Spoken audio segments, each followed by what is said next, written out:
Welcome to a new Chromatic Cup. This is Chromatic Cup 33. Oh, I haven't changed the title of the stream. I haven't changed the title of the stream. Hold on, what's your name? P3P02. What's your name, man? I'm Pepe. You can call me Pepe. Pepe. Okay, I sent you my deck. I'm not slotted in the tournament. You're not in the tournament? You're I'm Kappa? not in the tournament. Wait, no, I don't see you. You're definitely in the bracket, bud. You're on standby right now after Renadave and Harry finish. Oh, I'm on standby. Okay, okay. I'm just changing some things on the stream. I'm on a buy. Okay.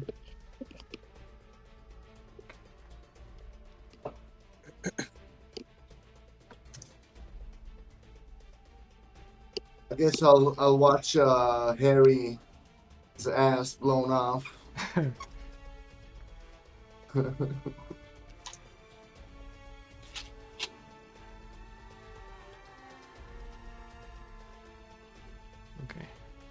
there we go. Okay, so the first match we're going to see is Shattered Glass against Freezard.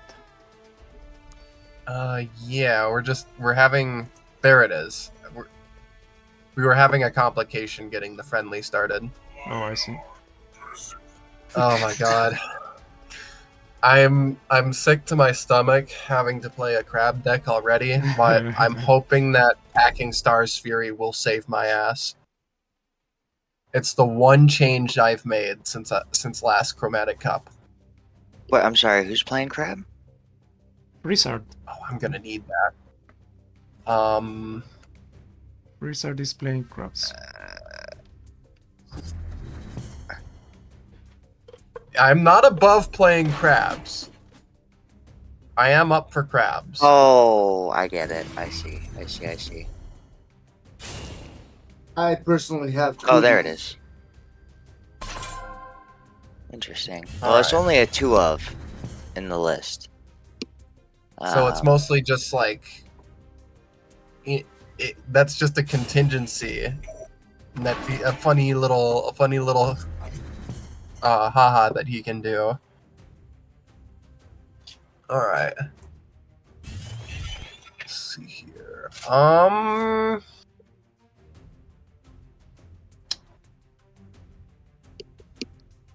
Okay. Oh, it looks like I can get right to stepping on the gas. Do I go and...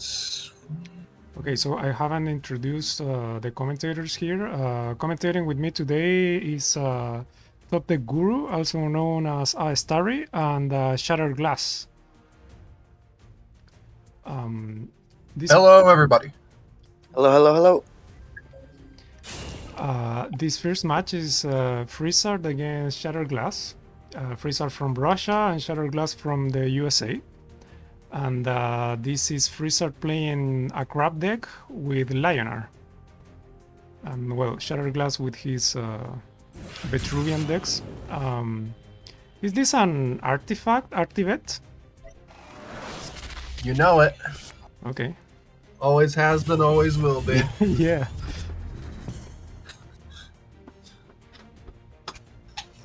All right. Okay. Now is Freezard's turn.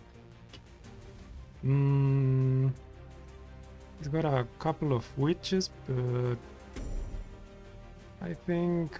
What will Freezy Pop do? Okay, that's a good I idea. really like that replace. I think that was a smart decision there. Yeah, what was the card he replaced? It was a second Echo Mage, I believe. Oh, I see. Oh my god, that's right. The stream is open somewhere. Well, I'll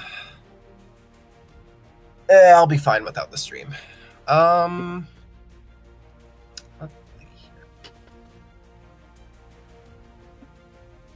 Okay.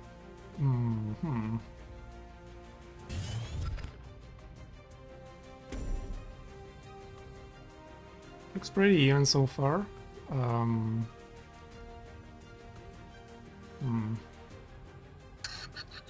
Maybe Sorry, if Shattered Glass does not clear the board,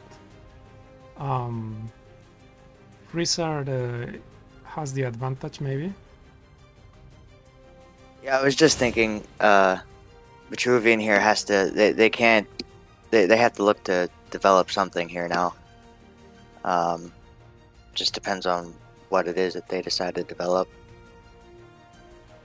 Yeah. Yeah, I wonder if his Shattered Glass is going to be able to clear the board, but maybe if he leaves that minion with 1 HP is not so bad.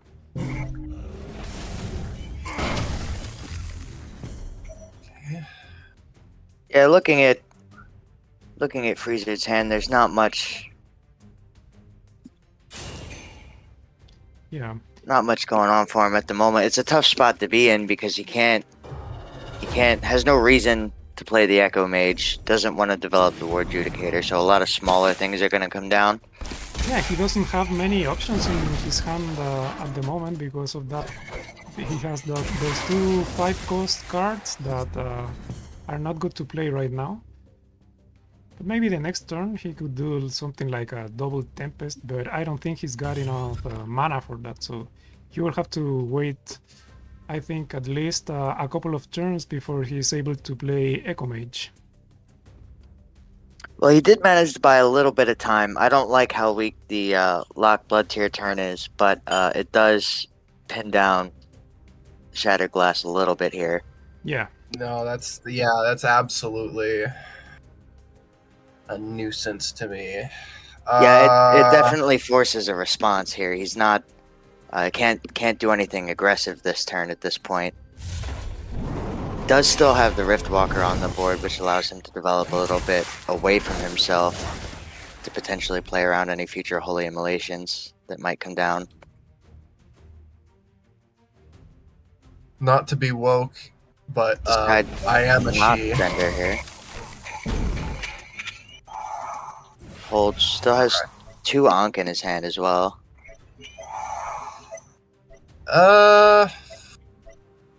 Yeah, he's not going to play 2 Anks this turn. Okay. Though. No, well, there'd be no reason to. I was a little curious. I think I didn't catch if he replaced into it or held on to 2. But I replaced into 1, yeah. oh yeah, okay, yeah, that's rough. Yeah, that's a rough replace then. Unfortunate there. Now let's see here. Freezer walking forward. I like that he wants to get away from those minions, but that does indicate that he doesn't really have a response. Okay. Actually, this is. Yeah. Yes, in just one moment, please. Okay, My new mom, I got married. I see. All right, let's see here. I definitely want to do this. Okay, so AoE He's is good. a naked. Go ahead. That's very good. He gets rid of the Daybreaker abilities. That's very important. Else he will get Freezer will And that's get, especially huge. Yep. Freezer will get powered up minions if he does not do that. Yeah, that's especially huge to dispel that too, because Freezer isn't running any keepers, so he's not going to be able to double up on that +1/+1 at the end of the turn. Yep. And now, Okay, I'll be right you know, back, everyone. in order to try and use that towards a win condition, he has to draw a second one, which he, clearly doesn't have. So, I think it which is really unfortunate for him, given the Judicator and the War Surge in his hand. Yeah, the Judicator has been a dead card in his hand this whole time. He's just not able to play it. He's not putting enough gas on the board. He's got too much in his hand for it to be Well, with Tempest and attacking the Komodo Scavenger, he could get out of here. So it's not such a bad position for Freezer, but I think he's going to play Crabs now.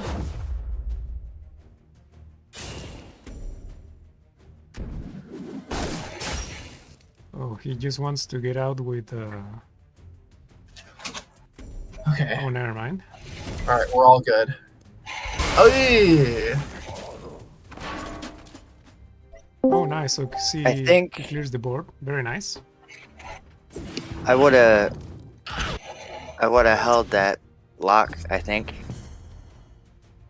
until after the Tempest. Welcome, So- Matt Wiffery. Yeah, I thought he was going to play Crabs and then do the Tempest the next turn, but I guess not. It probably was a better idea what he did. Okay. He cleared the board like that. And Shattered Glass is still Actually- taunted. That is problematic. He's kind of stuck here. She. Oh, okay, she.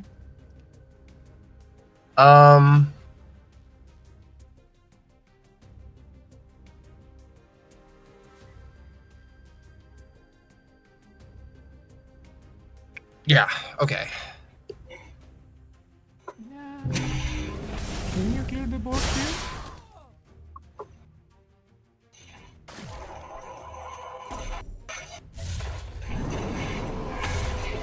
And there's your Rashes, yeah.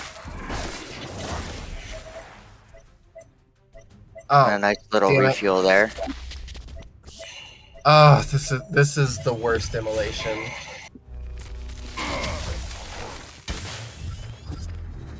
Yeah, if he were to do immolation, it would hurt a lot.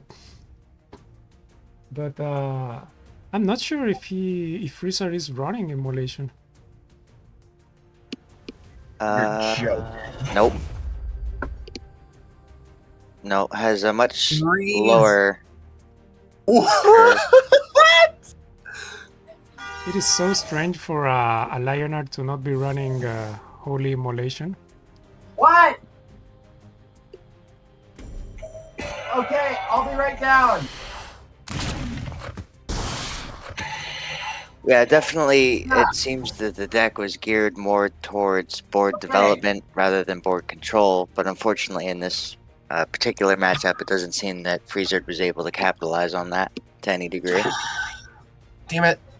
Yeah, it looks... Can't have a moment of peace. Even though No. Shattered Glass is winning on damage to the general, he's not winning on the board right now. Looking at a fairly scary board state at the moment. If he, yeah, gonna have to clear that with the face. It looks like. Yep.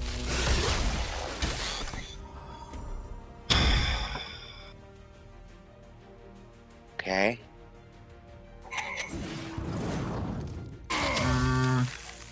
Maybe I shouldn't have left that alive.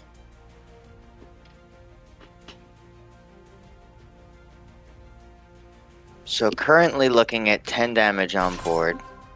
Okay, I'll be right back. Okay. Pre-equips the Hex Blade. Yeah, actually, he's got... If he attacks with the general, he's got 12 damage.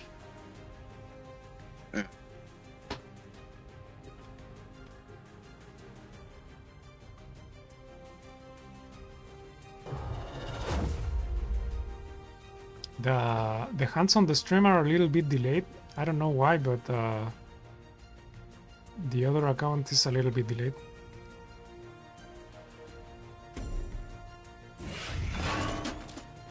Oh, he's got plenty of swords now.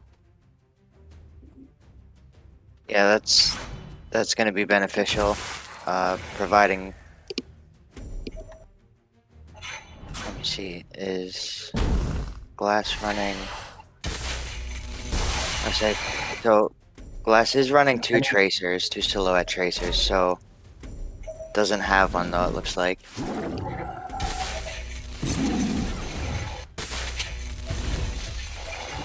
Okay, Shattered Glass on 4 HP.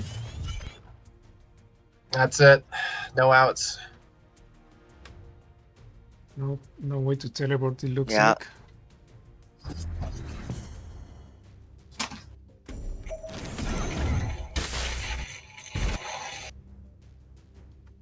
Yeah, very much unable to maintain distance. I maybe that tracer initially, the aggressive tracer onto the tile at the beginning might have set Shattered Glass back there a little bit. Yeah. Well, also, he maybe was not able to concentrate well, but Yeah. his hand was also not working with him. He didn't have the best hands. Drawing 2 times the Ankh is not too good. Not what you want. Yeah, a little bit bricky there as well. Yeah. Yep. The reason always for losing, bad draws. Yep. That happens a lot of the time. I mean, as I say that, I think that forward moving tracer onto the tile was maybe inappropriate is the wrong word, but if it were, I think I would have held that tracer, especially against Lionar with their, I mean, as we saw several Lady Locks come down, there's always the threat from Silverguard Knight. So I think, and also running Verd Mothers as well, so yeah, I think spending that so early was a fairly big mistake there in that match. Yeah, you're probably correct about that. Yeah, But maybe... on the flip side, we didn't see much value out of the Adjudicators. I was really hoping to see more of that, and it was unfortunate that it was nice for Shattered Glass, but unfortunate for Freezer that the Daybreaker got silenced there, and Freezer was unable to extract any real value out of that. Oh my god, yeah. I thought maybe I spent the Light Bender a bit early, but I think I had to there. Yeah, I think that's fair. I think dispelling that threat, getting that out of the way. I mean, again, also considering the forward momentum into the board was a fairly aggressive stance, so at least sticking through that through the end of the game, committing to that, seems reasonable to throw the Lightbender down there. Especially because if it doesn't get cleared or silenced, that's going to be real tough. Let's see here. Holy, Jack Juice is already... Okay, this gives me time for coffee. Harpook on 6. Which game are we spectating now? Give me a second. Mad Weaver removes on. René Dave and Confirmed Harry seem to be playing right now. I'm going to spectate that one. But I don't know... What was René Dave's name? He's got an alternative name. Let me see. Could it be 100 line? Yeah, 100 line. You're correct. Okay. I will spectate on that player. 100. Ooh. Interesting.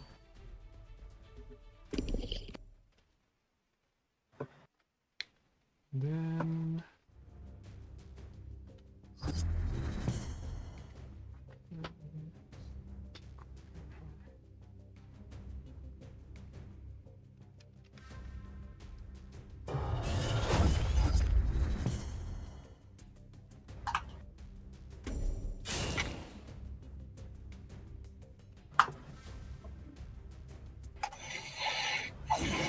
We're doing Chimera? Okay, I'm back. Sorry, I had to get a drink. No problem.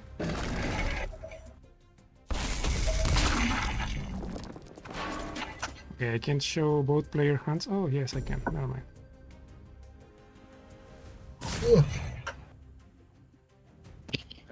Some more Lionar. Who would have guessed?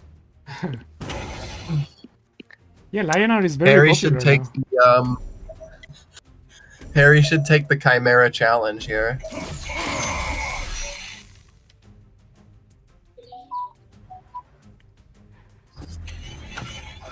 Oh, boo!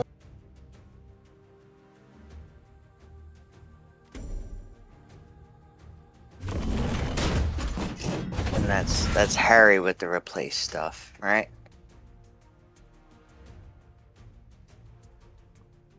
Yeah. Yes. Yeah. Okay. And let me see what Renedave's got here. Interesting. Very interesting.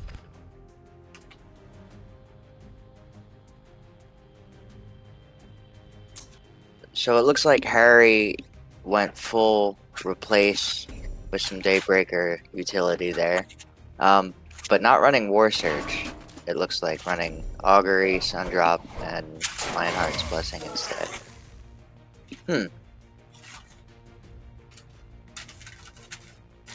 Interesting.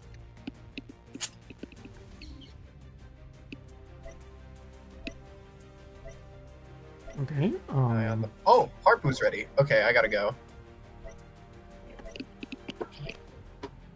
Okay. Good luck on the loser bracket.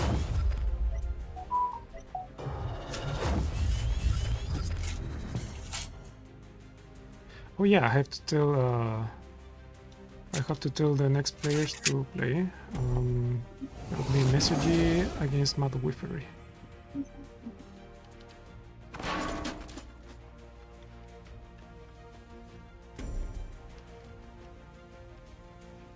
What? Hold on. Where did that Yggdra's velocity come from?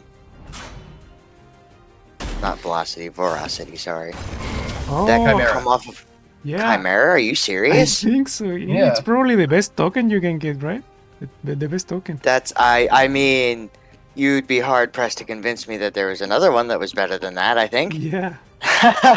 That's that's actually really unfortunate for Harry given the Widow on the board here. The number of times that may or may not hit that Chimera could end up being really bad for Harry. Yes. Fine. But It's also, it looks but like even with that being said, though, it's unfortunate that Harry doesn't have the 5 cost. I'm blanking. Not calculator. Sorry, I'm old. What is it called? Resonator. No. That would have at least potentially allowed Harry to clear the Chimera from the board.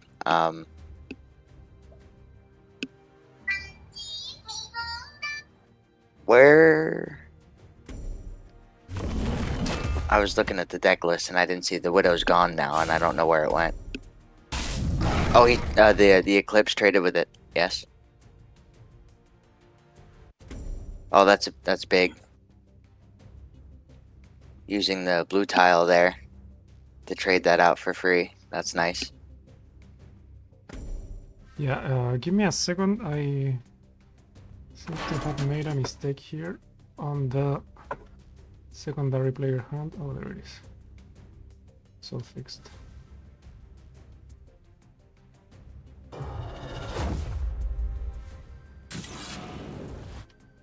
Okay, well, Renedave has some clear advantage here. Yeah, I would say so. That's a very interesting choice. That's a very unique top end. You don't see cards like that very often. Chimera, Eclipse.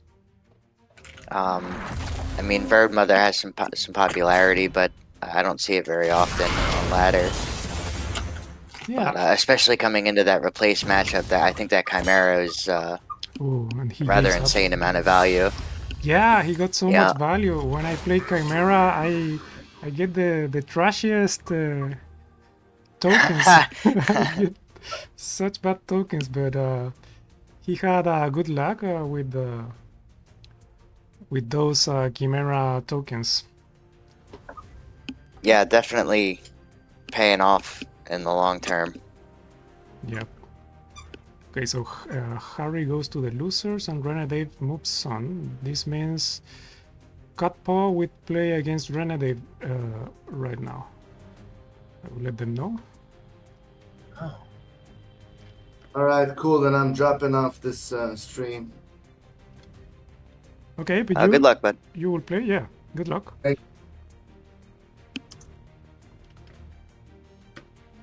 And we have Jack Juice moving on as well. I didn't actually look at Jack's list this week yet because we didn't cover any of those games yet. But Pasty was running Magmar as per usual, I think. Is Pasty's typical go-to. Oh, right. Jack was cooking in Discord earlier, so hopefully we'll get to see that. Oh, interesting. Yeah. Mad Whiffery against Messi. All right. Another development. Harku conceded. Oh, nice. I mean, nice for you. Okay, we got here Mesoji against Mad Whiffery. Alrighty, something that isn't Lionar. Let's do it. Yeah. This is Swarm and on Mad Whiffery's part, right? And let me see. Yeah. Yeah. Swarm. Yeah. Oh wow. Running. Is that 3 Devour? Yes. And only, interestingly enough, according to this deck list I'm looking at, only 1 Night Sorrow Assassin. Wow. Okay. Why? This is Yeah, that's a good question. being fascinated by the tournament today. Maybe The craziest it could decks. be fair to say. Well, Whiffery is running 2 Mindly, so I can kind of see the translation in that, sort of looking for a different type of removal, so to speak. Maybe instead of just going for outright removal and the Night Sorrow Assassin, looking for sort of a utility concept with the Mind Lathe. Which makes sense because what that means for Mad Whiffery is if someone decides to try and plonk down a huge provoke, they can just punch it, and that will allow Mad Whiffery to engage with any swarm that they might have actively on the board at the moment. With no, I mean, they get the minion back if it lives, but with Swarm, I don't know that would matter. You might just, the game might just be over at that point, and I think that might be what Mad Whiffery's logic is in that. Huge Ghost Lightning. Yeah. Huge. Huge. He clears the whole board with that. And he's got a board on his own now. He's got 3 minions that will be continuing hard to get develop still. Get rid of, yep. Okay, so Mad Whiffery only's got Sarlacc right here. What? If he does that, Sarlacc will die. But okay. He does not value much Sarlacc's life, I believe. And I just, for all the viewers out there, I want to point out Mesolji is running 2 Storm Kage on the high end of this list. What? 2 Storm Kage? Wow. According to the deck list in the Discord, yeah, that's what it says. You're just as surprised as I am. Hey, I'm not as surprised. Did Mad Whiffery just misplayed there? When he played that Deja Vu Engineer, because he didn't get anything because he played it with his back against the wall. I assume the intent was to develop it safely out of harm's way, but you know, I mean, with that positioning, you just lose everything now because the Sarlacc doesn't respawn. You got no value from the engineer, Yeah. and I mean, Mez clears that without anything out of hand. So, really, just opening the board up to sort of like landslide at this point. You don't want to be here. You don't want to be shoved in a corner as Swarm Abyss. I think that Ghost Lightning a couple turns ago really just sort of devastated any offensive attempts coming out of Yeah. Mad Wiffery for the next couple turns. Yep. And Not that well, what can Mad Wiffery do here? I don't see him clearing the board at all. Well, I think what you do is you click the menu button and then you hit concede. Yeah. And I hate to say that staring at a Storm Kage, you know, but I mean Would this here comes the Mind Lathe, but it doesn't. He's gonna. If only he pulled the demonic lure and mind lathed Storm Kage, he would be able to clear the entire board using Kage's ability. Oh, that would be interesting. Oh yeah, that's a good shout. I hadn't even thought of that. The mana definitely would have been there. Yeah, that's a really good shout. Actually, that would have been a very nice play. But he only runs one, so that's on him. Yeah, Okay. only one Mind Lathe, as well. Yeah. So No, only one one demonic lure. I'm sorry. And then- Yeah. One lure. Yeah. And then there's also one Breath of the Unborn, but I don't want to look at that Hmm. as an option. Yeah, I mean, I can't. I won't knock the reduction in removal per se. But we do see that sort of we saw Mad Wiffery what I feel was a bit of an overdevelopment there, and then get punished for it. So the Devourers, I think, are a little greedy in that list. I think the potential is there, but I don't think we're ever going to see any value out of that. I mean, it is unfortunate that you have that particular matchup, purple going into red like that. You probably don't want to be in that position. That's especially a Swarm, and for the exact reasons that we just saw. You know. Okay, so right now we're going to see Rene Dave against Cutpo. I like the way you said that. Cutpo? I like the way you said. Yeah, that sounds good. I like when you say it that way. That makes me feel good. Yeah. Interesting. I love this tournament, man. I should have brought something. I should have brought something funnier than Artivet. I really like the part of the reason I was so excited to see this tournament this week was because it was post patch with what I thought was several different really good changes to the game, and it so far it appears that the changes that were made definitely stirred things up a bit, and that's always pleasant to see.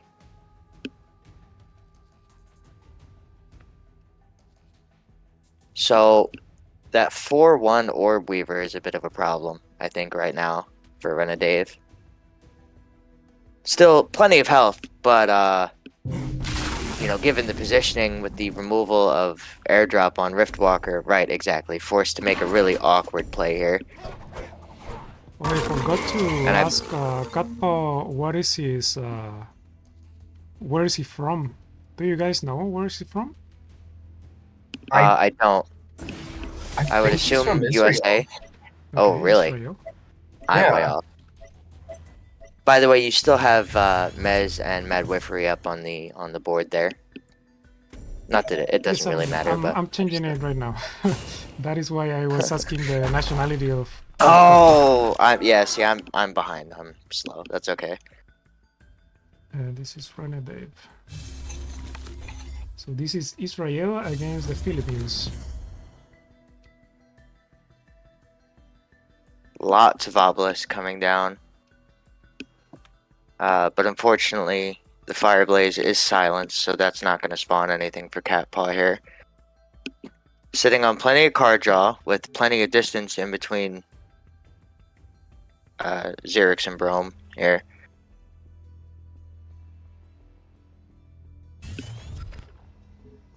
That Chimera in hand again. Gonna replace it, okay. Yeah. Ah! Okay, so This is a bit of an awkward spot for Renadave here. yeah, too many Currently obelisks. unable to clear the board. Yeah. So, wait a minute. According to Verdling's text, it can't actually dispel the obelisk. Correct, because the Yeah. it has to take damage from the opposing minion. Yeah.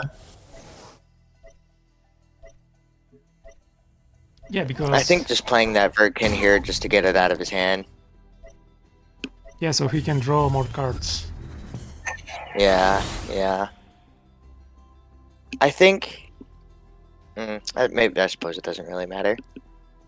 I think I would have played the Verdkin after removing the obelisk there. I would have removed it and then put the Verdkin on that tile. Hmm. But that's like a minor thing. I don't think that really matters as much.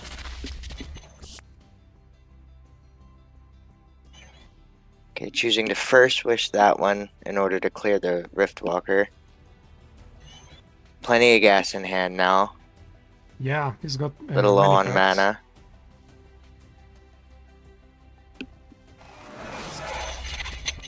Yeah, next turn he can play the other card that makes him draw 2 cards, the second wish.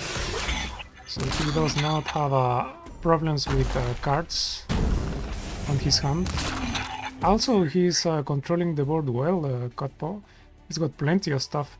The only like the risk he's running into is that at some point when Renadave has 9 mana, he can play Eclipse into Penance, right? And that would be... Yep.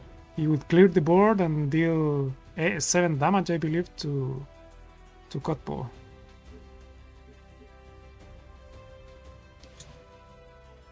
Does Penance hit generals? No, but Penance. I mean Eclipse. Penance does not, but Eclipse does. Oh, right. Yeah.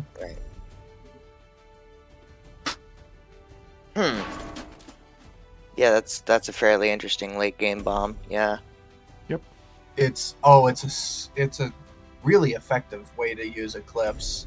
And I think right now Renadave is just going to use that extra penance with Armorsmith, since Armorsmith's shield protects it from actually being removed. Yes, I think so too.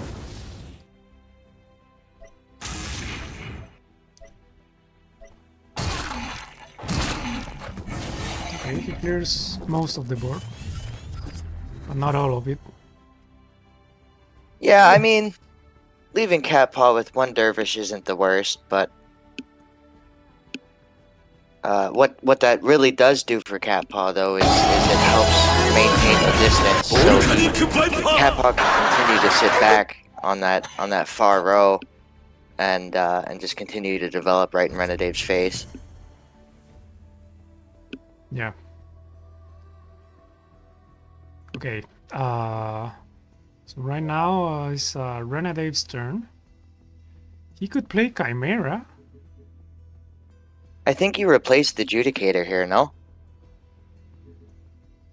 Or maybe the Ghost Links, perhaps? Yo, el neutral lo veo que son puras bombas nucleares. Would be nice to replace one of those.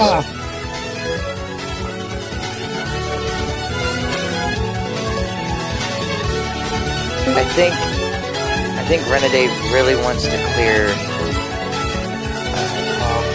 the Portal Guardian here. Maybe Is it just my end of things, or did something show up on the stream? Well, yeah, those are the rewards, the stream rewards. Oh, Yeah, I stream another game where the players have sent me plenty of videos to put on and audios to put on the stream Oh rewards. shit. Here we go again. Okay, he's going to just play the adjudicator? I think he was going to dispel the... Oh, never mind. If he plays Hey. 2 swords, he got him. Yeah. So Renadave overall doing a really good job of mitigating the board that Cat Paws is throwing up. But interestingly enough, not completely, which is, as I said before, really allowing Cat Paw to maintain that distance, so Cat Paw's not having to put himself in any direct danger. You know what I mean? Should the board be cleared, he's totally fine with that. Yeah, and also he's got I the believe that's weapon. going to get dangerous. Yeah, has the Obdurator, so he's going to continue to have those permanent dervishes, which is really nice for him. Yeah. Now, I mean, with that being said, I think if Renadave manages to stay afloat here for a turn or two, and he gets to have the Chimera and or the Eclipse come down, those little minions might end up being more of a detriment than they are a bonus, given that the Chimera and the Eclipse will be able to trade multiple times. Yeah. I wonder if Cat Paw doesn't know. if he's going to do Eclipse into Penance this turn, or he's going to wait. I don't know. That's a tough call. I mean, there's plenty on the board. But he But would also lose his that- own minions. Indeed. Well, that's not so big a deal because the War Adjudicator is an opening gambit. So, Yeah. you know, without also running the True Strikes in your deck, I don't think that's the worst. But yeah, you're doing that, you return to just a neutral board state, which at this point in the game, I can't say is a terrible idea. Yeah. Given that it seems to favor Cat Paw at the moment. But yeah, that is going to come down, and we're going to see that clear, which knocks that Obdurator down to just 1 durability, and Renadave is free to just walk away now. And the onus is on Cat Paw to try and develop yet again, Yes, that is as true, the but entire board is cleared. I think at this moment, since it is Catpaw's turn, he's got the advantage. Oh, absolutely, absolutely. I think we're gonna see Amara come down here. Yeah. They really do. They do. Sniff. Okay, an obelisk right there. I think he's going to dispel Aymara. Yeah. Yeah, I think I would. Yeah, that seems like the best line of play at the moment. Yeah. Oh, and I kill wonder the is obelisk. Into Armor Smith No, or this is- Windblade Adept?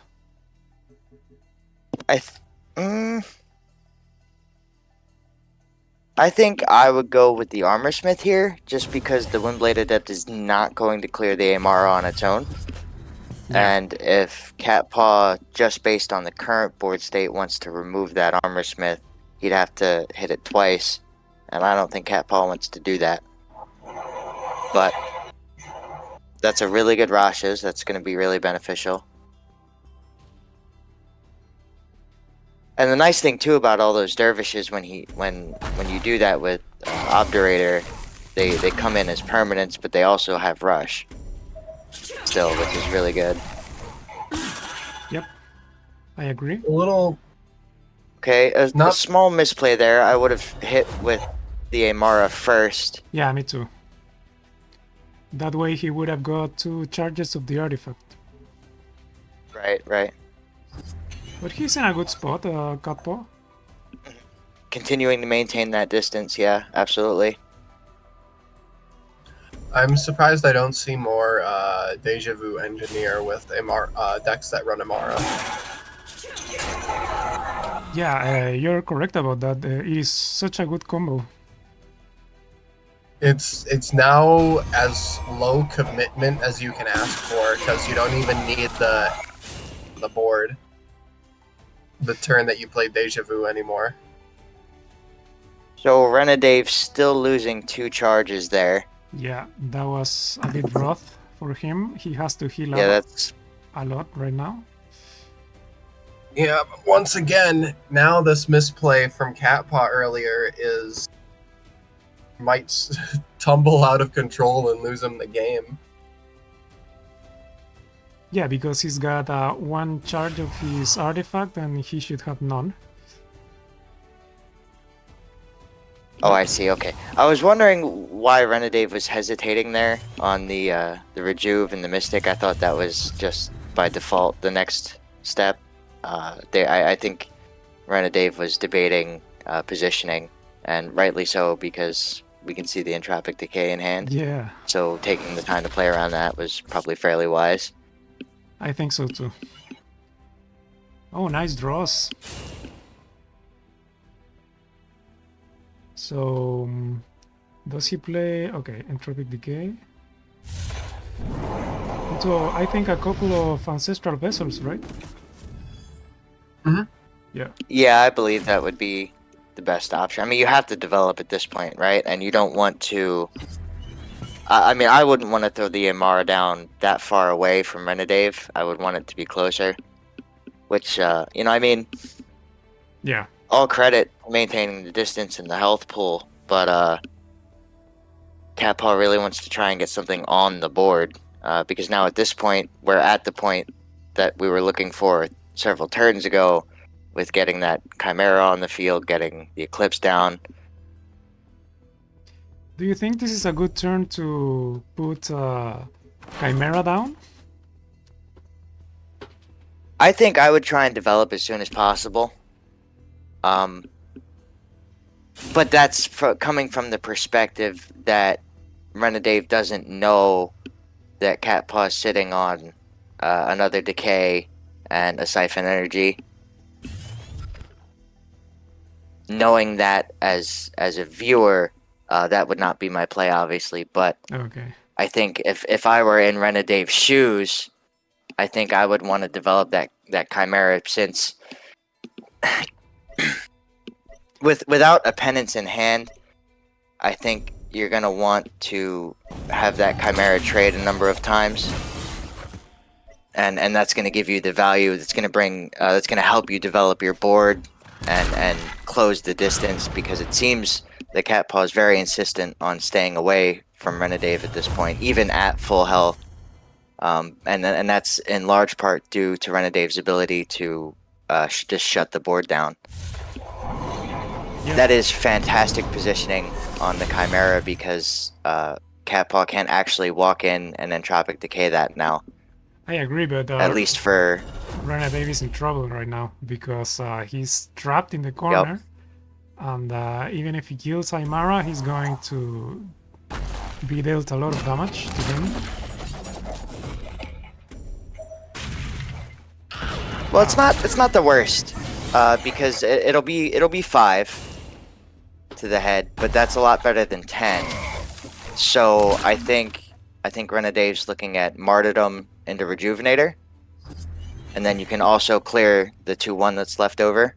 I think he could do Shroud into Martyrdom. Also, yep. To Plenty receive of no mana for damage. that, yep. Into maybe Rejuve. And Yeah, that's 8. I think you hold the second Martyrdom in hand. yeah. At this point, I'm questioning holding on to the Eclipse, but I can understand why. I'm waiting to see when Renedave is going to decide to bring that down onto the board. I don't think it's going to be this turn. And I mean, Catpaw's development following this turn is going to be fairly weak, unless he replaces into something useful. But if I'm not mistaken, this is the third Amara, so we won't see another one of those unless he's running Keeper. But I don't think Catpaw is running Keeper in this list. Yeah, I think you're correct, and this should be the the third Aymara. Okay, yeah, he no attacks keeper. with the Chimera. Is he... is Kotpo going to use the Entropic Decay this turn, I wonder? I think kinda has to. You know, there's it's just honestly there's just such a no board presence. It's honestly such a shame that Chimera, like, a very viable card, because the sprite work on Chimera is one of the best in the entire game.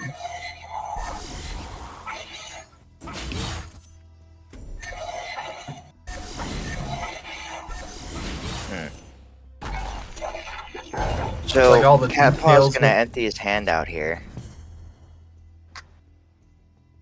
Like the Interesting. got like muscles on its forearms, the scales are detailed, it's got the tusks and everything, and even the attack animation's pretty smooth too.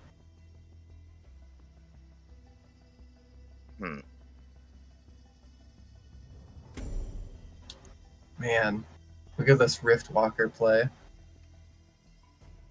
Yeah, unfortunately, Renegade doesn't have one in hand at the moment. This is an awkward position to be in. It doesn't appear immediately lethal, given Cat Paw's lack of resources in hand at the moment. But this is actually a little awkward for both players, if I'm being perfectly honest. But again, I mean, Cat Paw's got plenty of health, and he's very, very far away from Renegade right now. So anything could happen in the next couple of turns. Oh, Oh, nice. He deals damage too with that? Oh, never mind. So No, that it doesn't count as damage, it looks like. firework. no, yeah, it's just destroy. Yeah, I see. I don't know. Do you think that was that the goal there, to martyrdom that and deal some damage? Yeah, I don't think so, right? I think so. Yeah? It Firework. It would have worked. Well, that's- here. If it would have worked, it would have been great. I mean, you get 7 damage on the enemy and heal up 7 damage. That's cool, right? Oh yeah, not bad. It's unfortunate that that's not what happened. Yeah. If that was what Renegade was hoping for. If I were This, Cat Paw here, I would have only attacked with the biggest Iron Dervish and left the other two healthy, because then Now Renegade has the Renegade would chance. have to- yeah, he'd have to struggle to like get his position on the board. So yeah, so the sloth, yeah. Yeah, okay. Hmm. Where is he going to put the, what are they called? The fields? The auras? Well, definitely a red underneath one of those two, and then A blue I on think top he of just it? stopped there. I wouldn't do the blue, being that he's trapped in the corner. If anything, I would Maybe a I would green on place the top of blue him. away from me. Yeah, green would be fine here, but also very dangerous given that the dervishes have the extra health from Obdurator, and there's not terribly much that Renegade can do about that Obdurator at the moment. Okay, I like how he put those. Oh, that's a fair shout to put that. Yep. At least this way. Okay, and then choosing to step onto the red tile. And plays the Windblade Adept defensively. Both of these players have almost no cards in their hands. But to Renedave's credit, they have managed to keep that board at bay long enough to put Kappa in that position in the first place, which is now at this point extremely awkward for the Vitruvian player, because you want, now you've got the Portal Guardian in hand, but there's not necessarily a good reason to develop it other than you want to put something on the board. Yeah, he has no cards to give him an attack boost, so it's just a 0/7 card, which is not a big deal. he could Yeah. deal a lot of damage to that card this turn. But does he want to do it? Because he doesn't have much HP on his general, so if he Oh my does, god. what is he going to do? Okay. He can- Cat Paw only he has can one take it. card in the deck. This is going to fatigue. Oh, that is true. I Mhm. didn't notice. So if this goes to fatigue, this is on Renedade's favor. Because he's got so much more cards than Koto. Yeah, really well done from Renadave to sort of stick it out through all that development. And he plays the second wish. This is going to hurt him, right? Because he's got no more cards. Yep. But he's Damn. like, oh no, I found out. And he cannot play more minions to power up his Portal Guardian because he has no more minions on his deck. He lost. He was winning until he lost. Wow. I mean, there's nothing he can do. could have found himself in winning positions. But again, to Renadave's credit, really just knocking away everything that came towards him. Yeah. Really well done. Amazing. Nice game. So Renadave moves on. And Katpa goes to the loser's bracket. Okay, the next match we're going to spectate is going to be Renadave against Freezard. And I will tell the guys at the losers to start playing. Okay, this is Madwifer lost. I mean, won.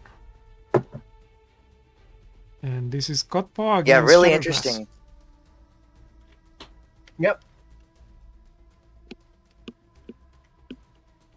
I think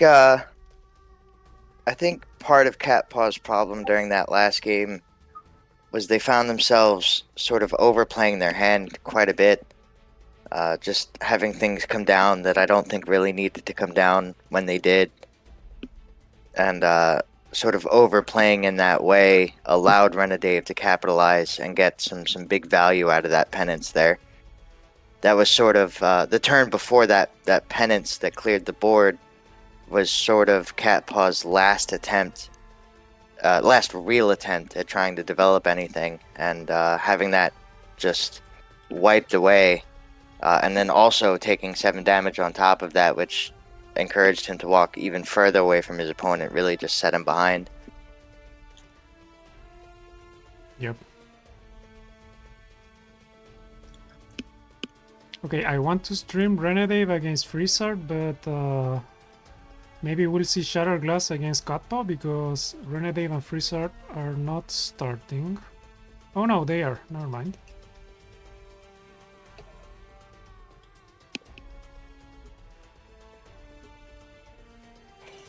Okay, this is going to be Renadave against Freezard. This is Russia against the Philippines.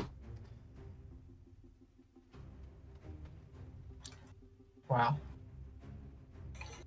I never saw this in my history books. Well, this should be somewhat interesting because This is Lionar against Lionar, the mirror match. right, except not exactly, because Freezard is looking to gas with Crabs and Daybreaker synergy, which is well and good, except we've seen multiple times already that Renadave is very good at setting up those penance boards, which should take care of most of those crabs quite I agree. effectively. I totally agree. So it'll be interesting to see which player will be able to capitalize on their board state easier, maybe, or more with more value. And how they decide to use their removal and when could really be indicative of who's going to come out on top here. That is true. Oh yeah, Scuttle here in the chat says, why is no one bringing Phalanx? Phalanx is the card, the new Leonard card, right? The one that costs 6 and gives you 5 minions. That card is so good. Don't mind Scuttle. I think Scuttle's trying to trigger one of your commentators. We won't say who. Okay, okay. So I've been rather avid in the Discord chat about Phalanx over the past week or so. I think personally, and I don't mind saying on the record that it's a very good card. It is so I think good. people are. Well, I think people are sleeping on it. Not many people feel the way that I do about it. They think it's. I believe mid was the term that someone used earlier today, but. You know, as we were just discussing, we haven't seen it. It's not here. Yeah, so, that is so strange. Because the buff to the card, where the minions now get shield, is very good. Like, you cannot get rid of that easily. You have to spend multiple cards to hope to get rid of some of them. Right. The big point that I had made in the Discord was that on the turn that Phalanx is played, I've looked through all the factions and all the cards, and I've done a lot of thinking and a lot of sort of digging, and as far as I can tell, there is not a way to successfully remove all of the minions or all of the recruits that come up from a Phalanx on the turn that it's played. And so what I think that does is it causes your opponent to take a step back, which is never a good idea in that case. I don't believe. Yeah. So it's very powerful. It's a lot of value coming from one card that ultimately guarantees you a setup next turn from whether it's Bulwark or Daybreaker or what's the 2-mana artifact? I'm blanking. Banner. Oh, I don't know the name of that artifact, but yes, there is a Dynasty Standard. Yes. Okay. That artifact. So well, Lionheart can usually buff his units, all of their units. So that is very strong with the other card that gives you multiple minions, 5 minions. I like that defensive armor smith from Renadave. That puts Freezer in a little bit of a weird position. I mean, Freezer can remove the shield here if you really wanted to. But having that set up, having that threat on the board now. Oh, we're gonna see an early crab here out of Freezer. Crab.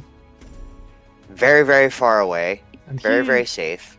Freezer has nothing to buff the crab with on his hand. At the moment, but I don't know that that's a big issue. Yeah, maybe later. Has nothing at all, period. Nothing in the deck either. Oh, in the deck he does, of course. But not on his hand. Yeah, just a couple of War Surges, though. Now that it's already on the field, the only thing he can buff it with is War Surge. Yeah. Yeah, I think that's a little bold. Let's see if that pans out. That's interesting. That's an interesting decision to have that come down so early with no support. But at the same time, 4 mana isn't exactly no investment at all. So perhaps investing early and then not having to spend that mana later, but still having the threat on the board and present, whether it's a threat at the moment or not. I think I was looking at the wrong hand, of course. Freezer has something to buff him. He's got the War Surge on his hand, and he's got I think he just pulled that. Oh, okay. Yeah. I think that was at the end of turn. I think he pulled that. I could be mistaken, but well. Yeah, this could be pretty big for Freezer here. Renadave taking quite a lot of time. Okay. Brings the Sloth down, keeps the Armor Smith in the back. Yep. I think he wants to use his shield to either do a a penance with that shield and have his armor smith survive, or use the shield to get an equipment cheaper equipment.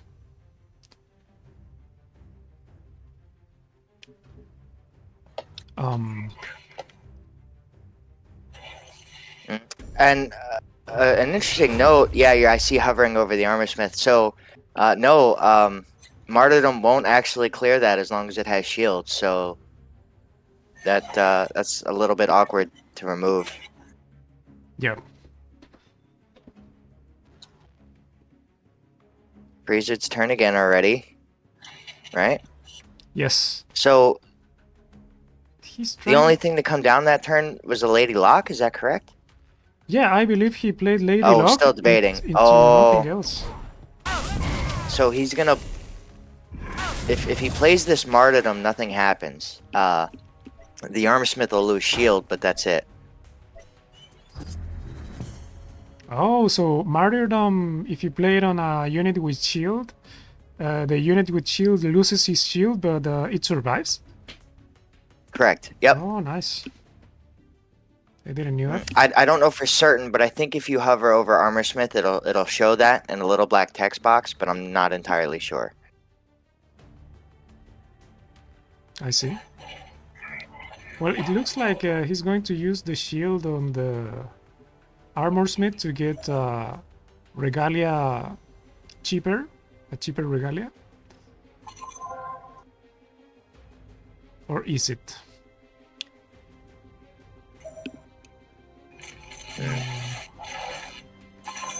Well,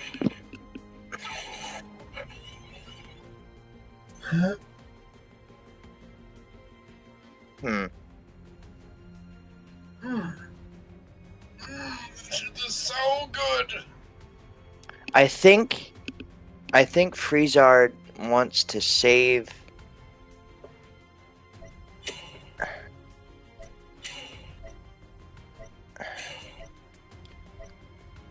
It is Renegade turn, and what is he going to do? Okay, here's that.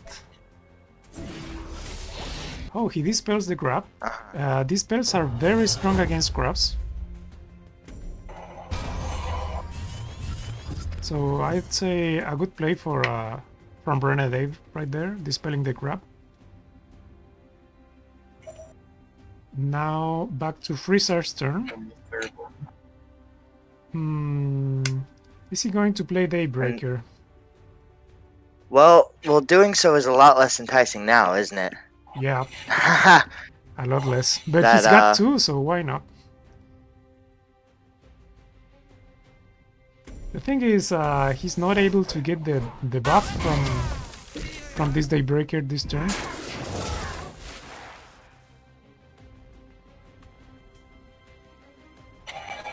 Yeah, I was wondering about the blood tier still being there. I don't know. I'm not entirely sure why that didn't get cleared. I suppose ultimately it might not matter too much, but that was free given that it was on a blue tile, so Yeah. also not removing it kind of an issue. Well, now is Renedade's turn. Does he have? No, he does not have 9 mana. But he's saving up the Penance Eclipse combo. I can see that, the combination of cards. He's just saving that up until he's got 9 mana. So, and Freezer had to pass turn without getting a buff from Daybreaker, correct? Yes, he played Chose- Daybreaker, but he was not able to play more cards to get the buff. The people were saying in the chat that Freezer is not running a zero cost spell. Zero cost spells are good to get the Daybreaker buff, but he's not using that. Okay.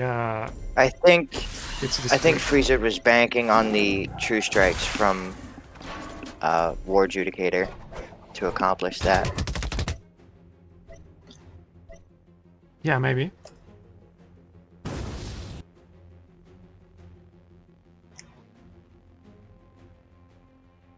Lots of gas with that Verd Mother. That's a really interesting,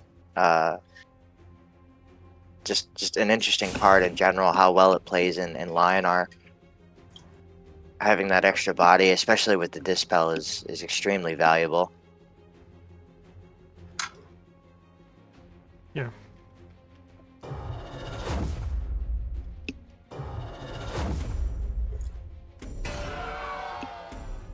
That's really sure. That's a There you pretty are. good War Surge there. I like that.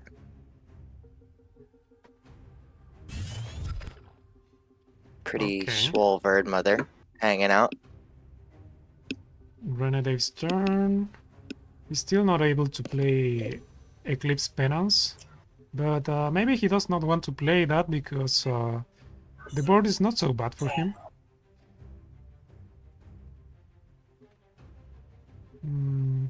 He's got 2 Birdkin on his hand. I wonder what does he want to do with them.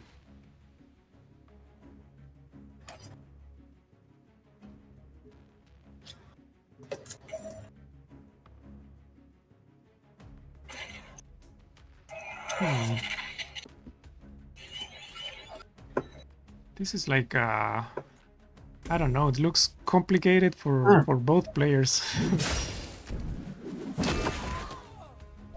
But of course, I think it is Renedave standing on blue, and you don't want to be standing on blue, so that's not good for him. Okay, Rift Walker to hit only 1 minion.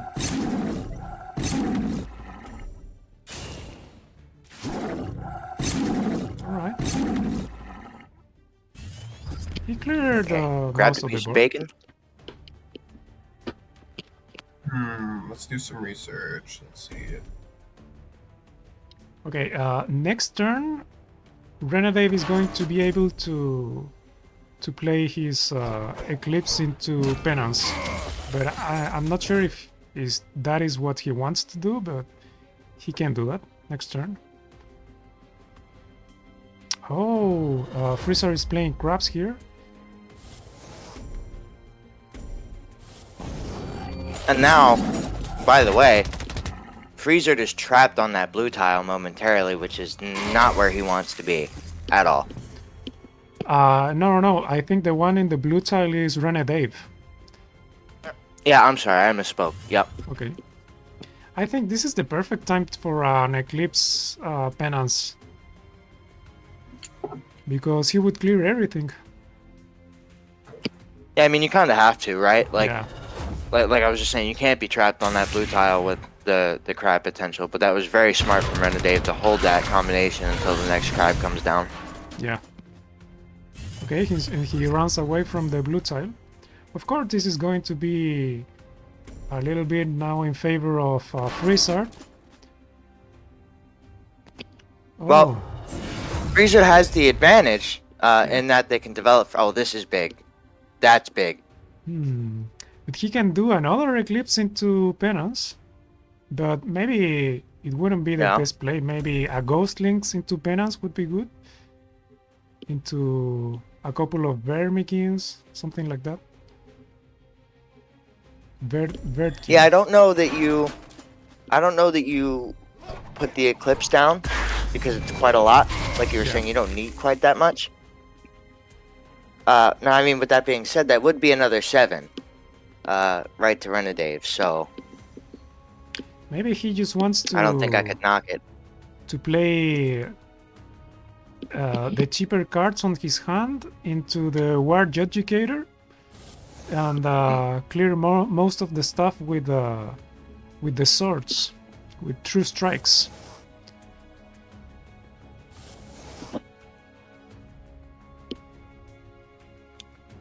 But I think he will. Well, unfortunately, he won't be able to clear it all now. Yeah.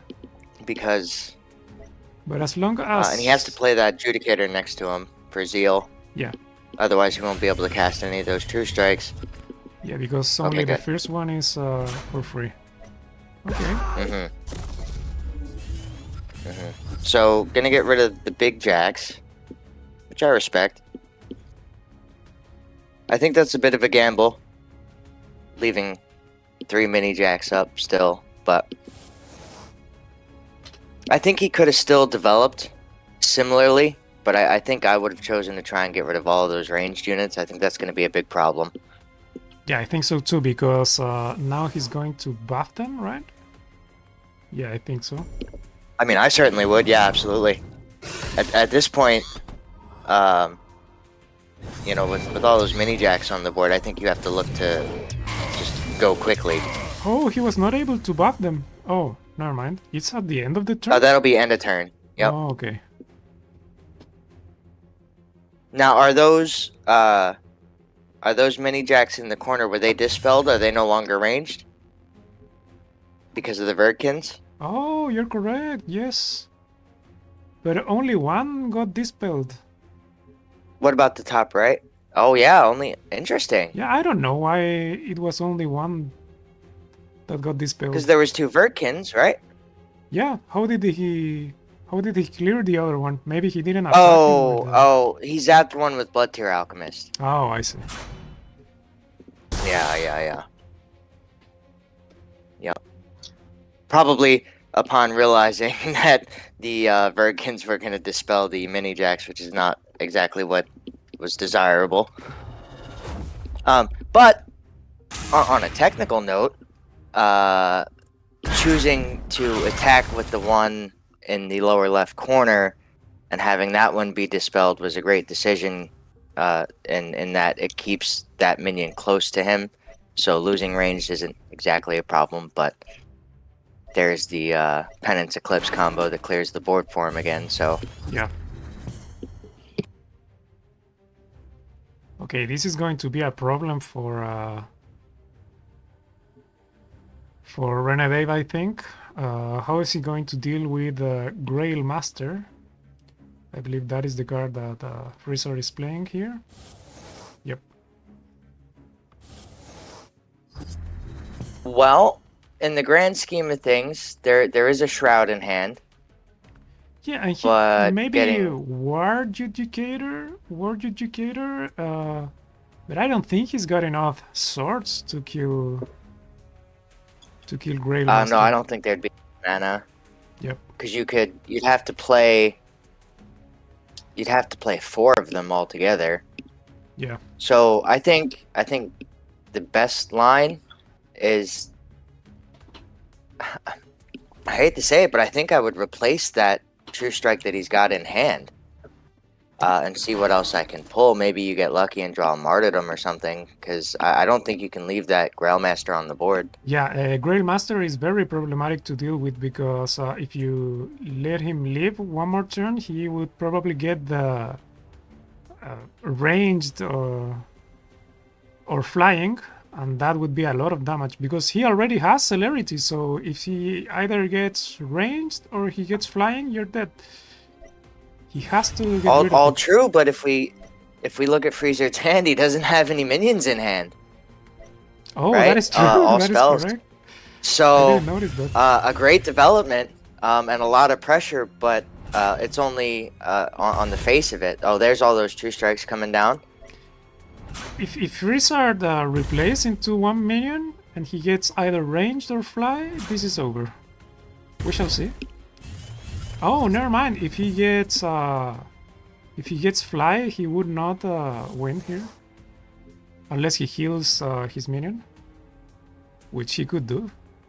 And he's got Frenzy. Wow, bad luck.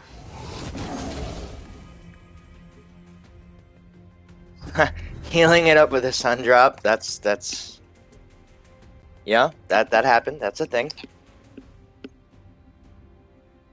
Jacques is asking, what is this flag? That flag is from Israel.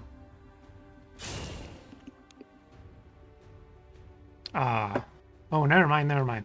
He's from the Philippines. Sorry, I was watching the other game. The Renedade's flag is from Philippines, and Frizzard is from Russia.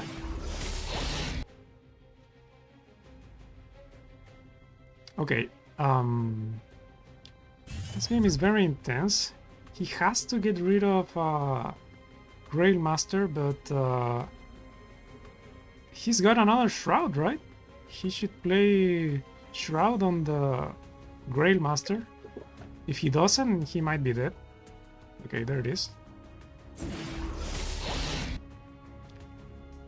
I would and that Grail Master is really far away to do anything with now that it's been dispelled. I mean, I would say at least the body is still there, but you know, several days away from making any sort of contact with Freezard, so purely a defensive body at this point. I wonder what is Freezer going to do with this Echo Mage? Is he going to do double Tempest? I think he replaced the Tempest. Yep. He's going to do double War Surge. That is very strong.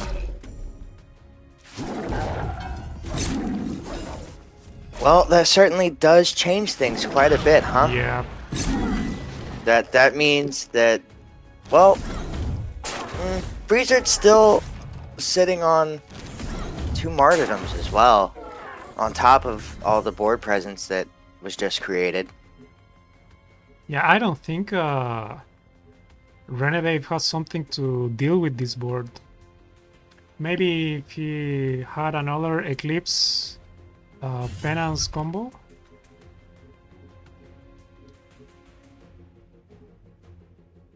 But I don't think he's got another one. Well, and the Echo Mage is at 8 health, so even after a penance with I'm blanking on Eclipse, it would live that. So well, Renegade here is in a lot of trouble. I think he has to stay away from Frizzard, but he's got that Lion with celerity.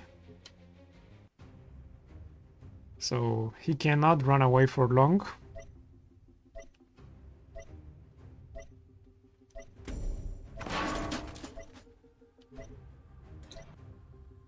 Maybe he just plays Rejuve to heal back a little bit, or not. well, the tough spot here is you want to develop, but you don't want to overdevelop because he's already got relatively limited resources given what he's looking at. Oof. This is really bad That's tough. For Renegade here because he's got Daybreaker now, so he's going to keep getting his minions buffed.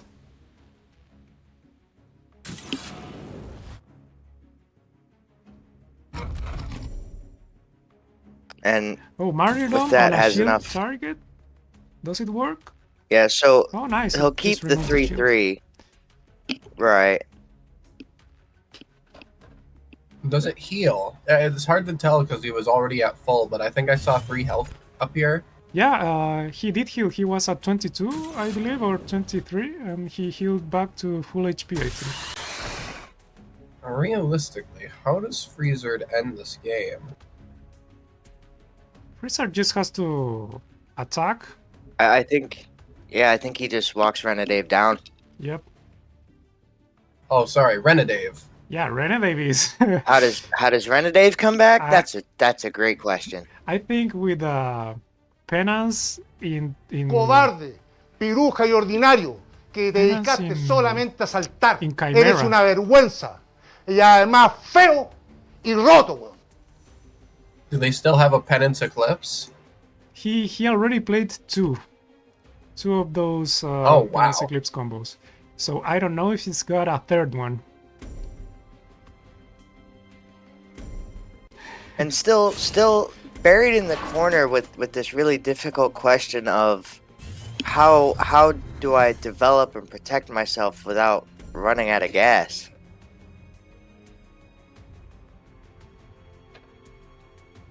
Yeah, this Because looks... he's not developing anything that's gonna keep any sort of pace with what he's looking at, but also Freezer walking slowly forward, not really closing the distance as quickly as I would like to try and end this game. Oh, he's like I think if Freezer, slowly but surely closing the game. I only hope he doesn't take too long. Yeah. Yeah, because he kind of already got this game.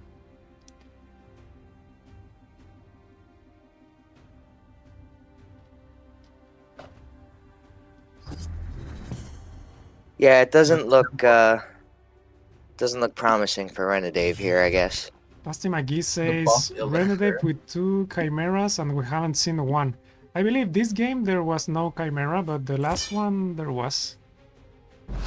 Okay, so Freezer's got it. Yeah. Well played, Freezer. Also, I'm Yeah, that officially was- out of the tournament. Oh, you lost? Yeah, Mezelji beat me. Oh, well, Mesoji is the biggest legend. Okay, so Renadave lost. Freezer won. So now we will watch Freezer against Jagyus. And on losers, we will have Renadave playing against Matt Wiffery.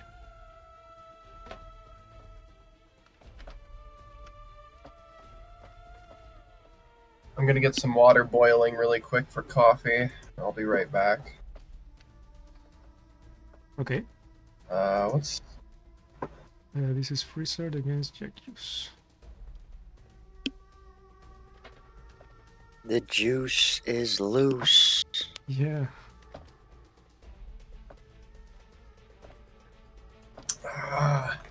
3 days? 3 days, and he projects he will release the mobile version. Nice. Yeah, remember that Duelist Blitz, the one that the game that Jagyus made, is going to be out soon for the public. I have been hearing all sorts of cool stuff from the Android beta test, but I have an iPhone, so I haven't been able to like actually be part of that. I hope he tunes in and like explains how the iOS version is going to function, or if there is going to be an iOS version. There is an iOS version. I don't know if it works well, but there is supposed to be an Android and an iOS. Okay. Okay, so we are going to have Jagyus against Freezer. They should start soon. I'll be back. Okay.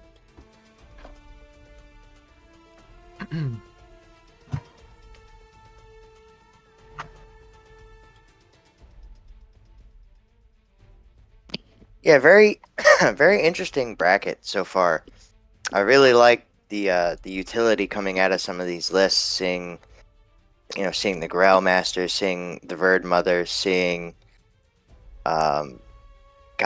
just all the chimeras, so many different unique niche options. Jackjuice coming in with a couple of World Core Golems and some of the Sages.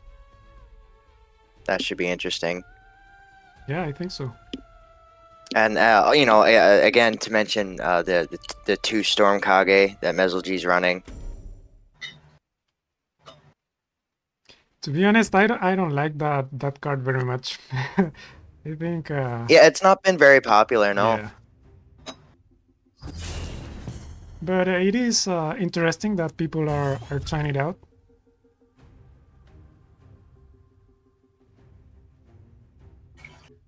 Okay, Jagyus here against Freezer. So I would really like to see him take this tile with the boar and then develop the Kaido Assassin on the center tile. This Yep. is Okay, great. winners finals. So we are close to the grand finals here. One of these players, well, both of them are sure to be in the top 3 of the tournament.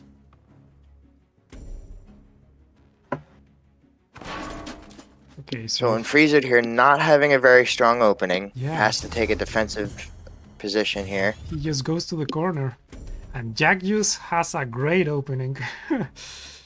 Yeah. Yeah, very aggressive.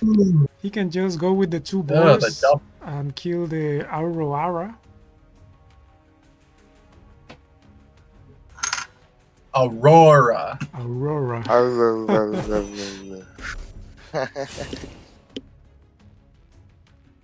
Yeah, I think the hesitation here is Jack Juice wants to develop the Gorehorn, but also wants to remove the Aurora and doesn't have enough mana to do both. Perhaps contemplating using the protocol instead, No, I don't think but What? I think I would have replaced protocol here. so. Oh, maybe. Oh, maybe he's holding it for the Gorehorn. That makes sense. Yeah, I think so Yeah. too. Eternity Yeah. Sage, World Core Golem. I'm not Um, thinking. I don't think he's gonna get the value out of Gorehorn that he's looking for, though. In doing that, No, I because think Freezer's Freezer, gonna just hold this ball here. Freezer is not giving him his back. Right, right. No, I mean, is Jack Juice running Firewall here? No, No So- Fire Worlds. and also no Ribbon Dancer. So as long as Freezer maintains that wall positioning, he won't be able to get the value out of Gorehorn or Kaido Assassin that he might be looking for. Yes, I agree. I think this is the way you play against Songhai with backstaffs. You just stay with your back next to the wall. And this is also a very awkward position for Jack Juice too, because he wants to entice Freezer to walk forward, but instead he finds himself needing to close that distance himself and remove that deck apotheosis. Which, yeah, okay, great. He's gonna play that. Okay, great. Yeah. Nicely done. He Nicely still done. got one crab on the field, but he cannot buff it. I mean, he can give the crab a little bit of attack, but that does not do much. Yeah, I think in this particular instance, having the early crab was not as beneficial as it was in the previous game. Yeah. Oh my god, that he's got a World Core Golem in his hand, and if for some reason Freezer was able to get plenty of crabs on the board, Jack Juice could play that World Core Golem almost for free. But it doesn't look like that is going to be the case right now.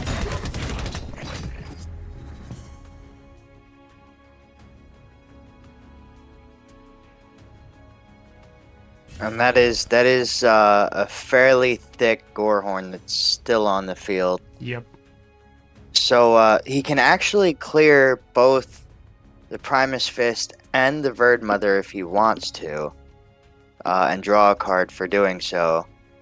But that's about all that Jack Juice can do at the moment.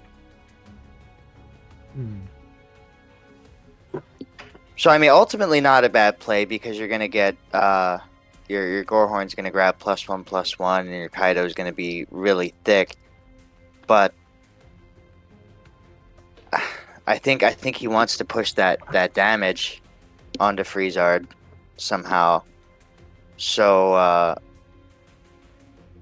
honestly, I think if I were Jack Juice here, I think I would swing with the Gorehorn, and then juxtaposition the Kaido into swing as well, and just ignore the very small, relatively speaking, board presence that Freezer has been able to develop, but it looks like he's gonna clear board, Yeah, he's clearing the which board. is fine as well.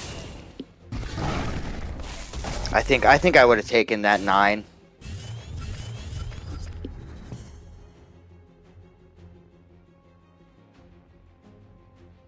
Okay,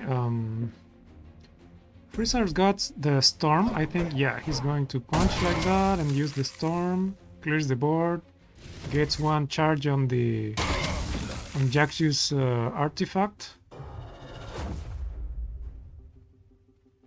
But Falling very low in health pool though, dangerously low, I would say at this point. It's a very tentative position to put himself in.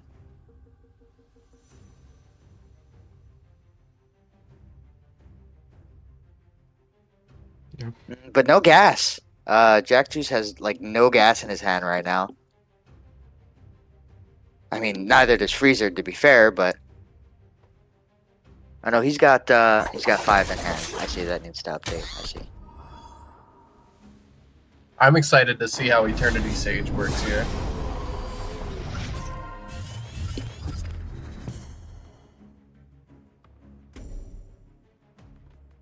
Eternity Sage is one of my favorite cards. Kind of a shame that Jack just doesn't have like the superior skin for it. It's kind of messed up how the standard skin doesn't even have like the it doesn't even have like the Kamehameha and the Eternity Sage's hand move around. oh, I don't know if I have seen that skin with the Kamehameha. Or you Sounds know, cool. like Oh. the ball of energy in the Eternity Sage's hand. That's what I'm talking about. Yeah. It is like blue on the. This world skin, core I is gonna guess. be huge. Yeah, for 4 mana, that is very good. A lot of value. And I mean, the only drawback here is that Freezer still is gonna have quite a bit of ranged. If Jack Juice positions well, he can clear some of them. But I also don't know that really matters too much. Oh well, Freezer has a martyrdom in hand, so the world core is not going to be as huge. okay, he But clears I think 3. forcing Freezer into having to clear that is a big deal as well. Freezer is in trouble, I would Do say. you? I think he's gonna protocol the golem, maybe, and hit that other 1/1. He's Oh, gonna- okay, he's gonna do it with Sage. Okay, he's thinking about Sage. it, not sure. Okay, does decide. Okay, Well, Freezer is forced here to use Martyrdom, I think, on the golem. It would only give Jack Juice yeah, 5 HP, so it's not so bad. yeah. I think you Echo Mage here into a double martyrdom. Oh, he can't. No, wait, 1 cost, right? He can. Yeah, He'll he have can. enough. That'll be 8, right? But Yeah. I don't think that is what he's going to do here. Really? Oh, maybe he wants to sun drop. I don't know. Uh-huh. Yeah, he's worried about his health pool. No? What is he going to do? Indeed. Maybe Tempest first? Or that?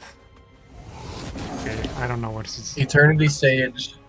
Oh, I it's see. going to be I stomach thought the easy play was Echo Mage into double martyrdom, but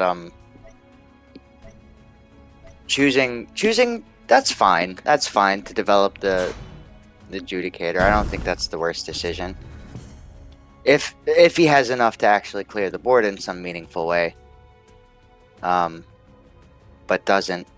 So that's unfortunate. That Eternity Sage right here is such a big problem for Freezer.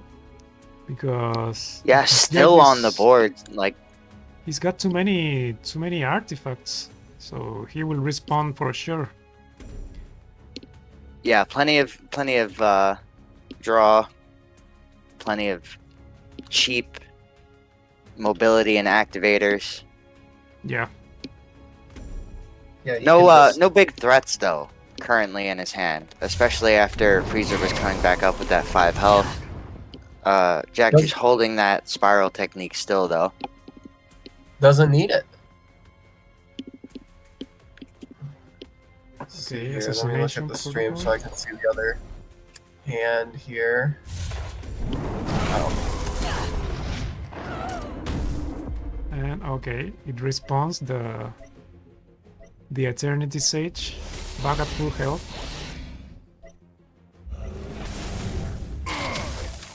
Okay, this next turn I think is over for Frizzard.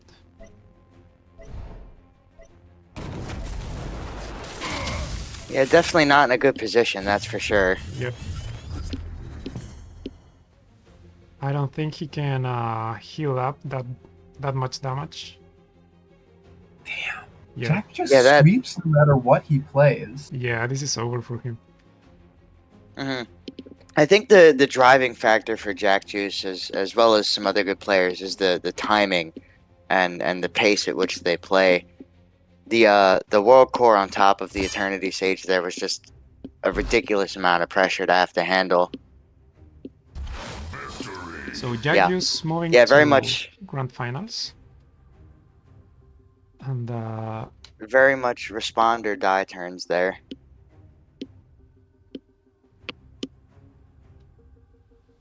okay, What a good game. Yes, it was a good game. Right now we will spectate the game that's going on in the losers bracket. This is Renedave against Matt Wiffery.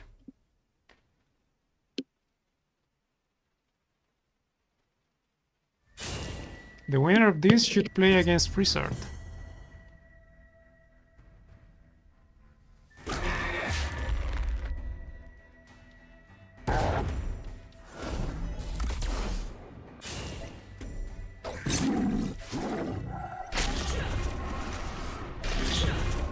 Man.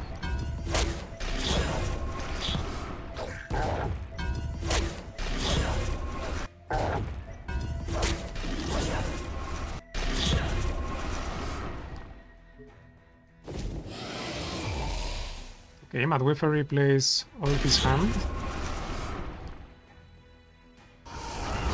He's got no more cards, but is he going to win here?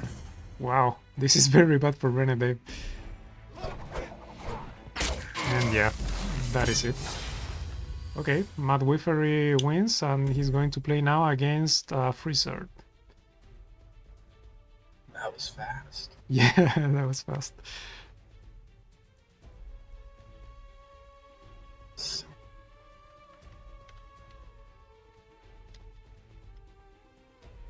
Matt Wiffery.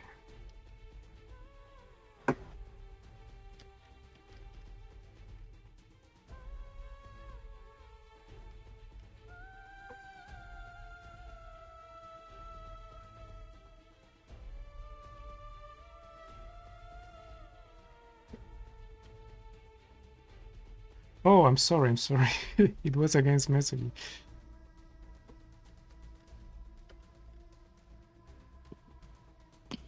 Okay, sorry about that. What'd I miss? We will have now Matt Wiffery against Mesoji. Oh, okay, wait, what happened? Oh, I see. Super roided out, crescendoed Wraithling, whacked Renedave. And Renedave had no outs, so just took the Yep. loss. Yeah. Well, that is the problem with that penance combo, isn't it? You know what I mean? It's a little limited on you know, you're capped at 7. So if you're able to produce something that's large enough, if your timing's good, or you count your, you know, if you realize that your opponent has no martyrdoms left, well, that puts you in a bit of a spot. Yeah, I kind of like that. You just struggle so much. Like you can handle large minions, but not like the absurdly large ones, like stuff you get from Crescendo. Right, right.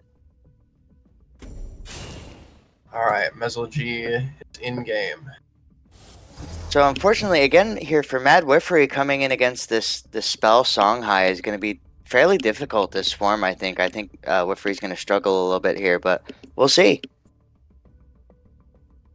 Mezel G already has Ghost Lightning ready. Do you Yeah. do you hold that Breath of the Unborn? I don't know. For what? Let me check. Yeah, the I don't list. know. Yeah, I don't think so. What? Why would you do that?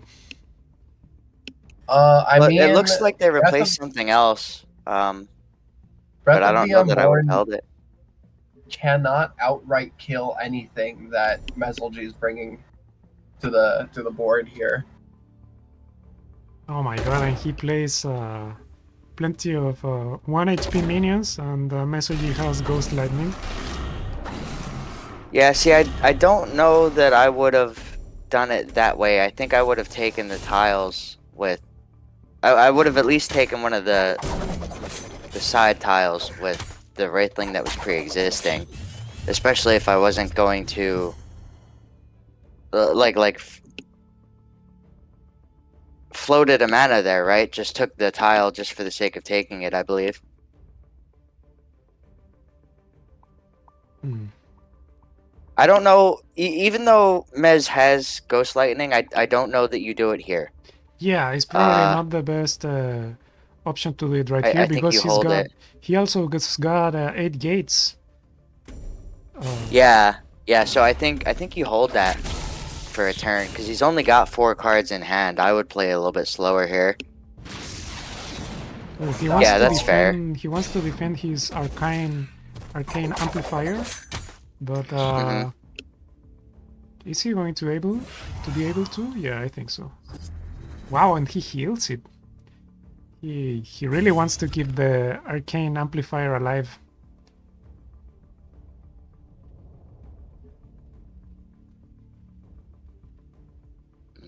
Wiffery in a tough spot now.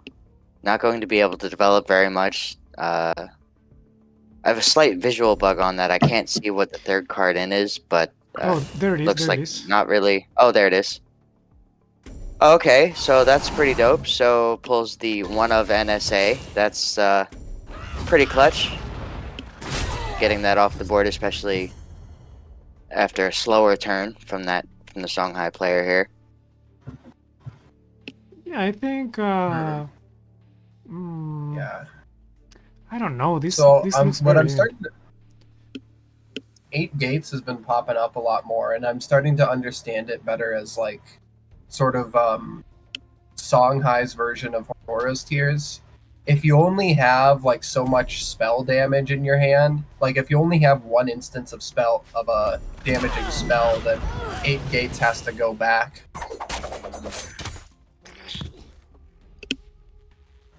Yeah. Because you want to keep, you just don't have the material in your hand to actually make it a functional card. You need something immediately to actually keep up. Yeah. Yeah, it is better to So now the save question it for later. does Wiffery use the whip here and grab that avatar before it takes off? Because he's only got 1 whip, yeah? Yeah, I think that's the play. I believe he had 2. Because That puts him in a weird spot. Yeah, 2 whips. 2, okay. Yeah, I would spend 1. I don't know. I think I spend 1 here. I think I get that Chakra avatar off the board. Knowing Mezelji's list, I think it's very, very dangerous to leave that afloat there. I think It's not in contact at the moment. It can't reach Mad Wiffery, but you know, this is Songhai that we're talking about. So So yeah, it Yeah. could easily reach on the next turn or the turn afterwards. Okay, so he. I mean, I understand the desire. Yeah, I understand the desire to want to use that on the amplifier, but I don't know that qualifies as big a threat as the Chakra avatar in Yeah, this no, instance. it is not such a threat. And Pasty says 1 lure, 2 whips. Yeah. Yeah, I meant demonic lure. I wasn't referencing the artifact there. I should have been clearer when I said that. Okay, so he used his only lure. That's Yeah, yeah. It I is mean, interesting that he's running only one of those.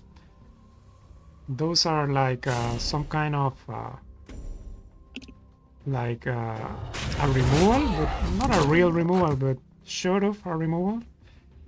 It works. I mean, I can kind of understand not bringing it because. So for instance, some things that we also don't see in the list, like we already said, there's only one NSA, and there's no copies of Grasp of Agony there. There's no Putrid Dread Flayers.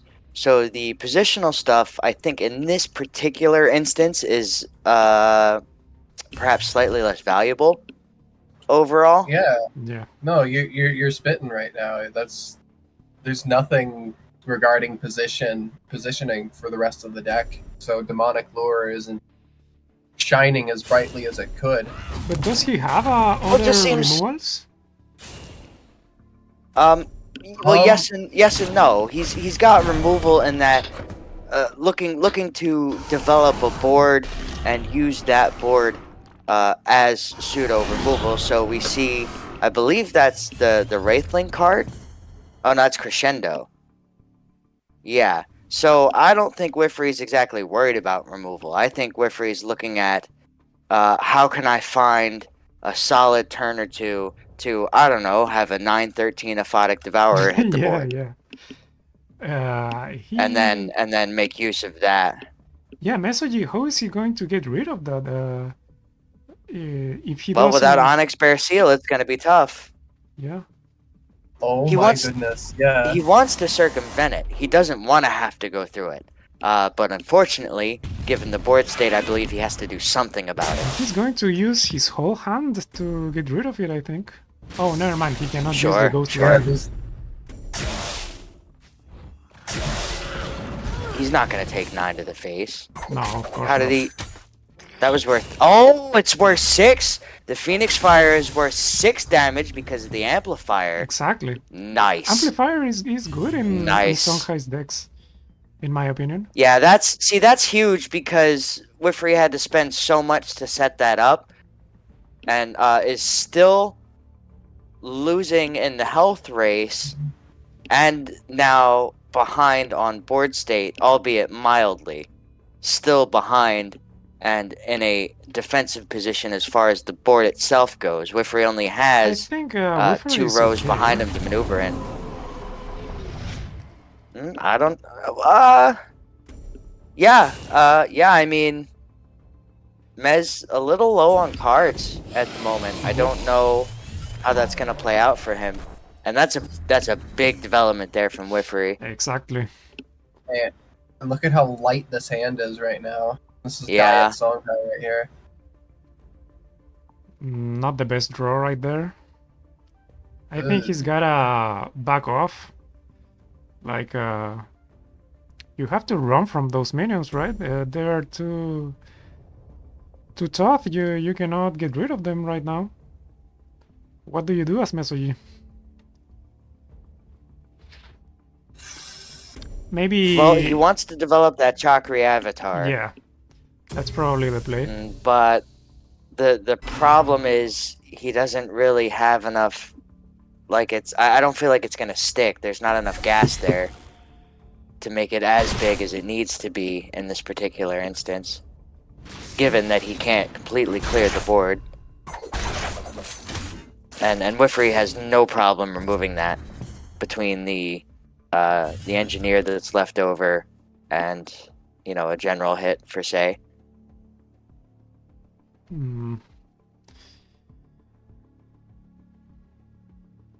I think this is a very bad also, spot for Mesoji. Well, we'll see. We'll see if he's able to take a step back or two. He might be all right. He can develop. He's got enough mana that he can develop the Four Winds and the Fox. Yeah, that is true. And he still has that amplifier on the board. But the problem is going to be Wifrey at this point, I think, is going to look to develop a Shadow Watcher. Or, I'm sorry, a Shadow Dancer. And Oh, this is going to be nice. This is going to be very nice here. So we're going to see some big minions hit the board.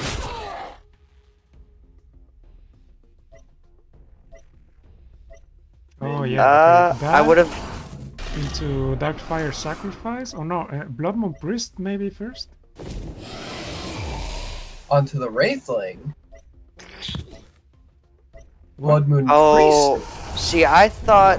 Yeah, I thought we were going to see Shadow Dancer come down. I think that's a mistake there. I think maybe he could have played Blood Moon Priest next to the Shaman and use Darkfire on the Shaman and give HP to all of his units. I think. Well, see, that's what I thought he was going to do with the Shadow Dancer. Yeah. That's why I'm very surprised to see the Priest come down, especially in that defensive positioning without a health buff. But I mean, if his minions survive, he's still on a good spot. Well, and here's that step backward from Mesolgy that I was talking about to develop the Fox and the 4 Winds. We'll see that come down this turn. Yeah.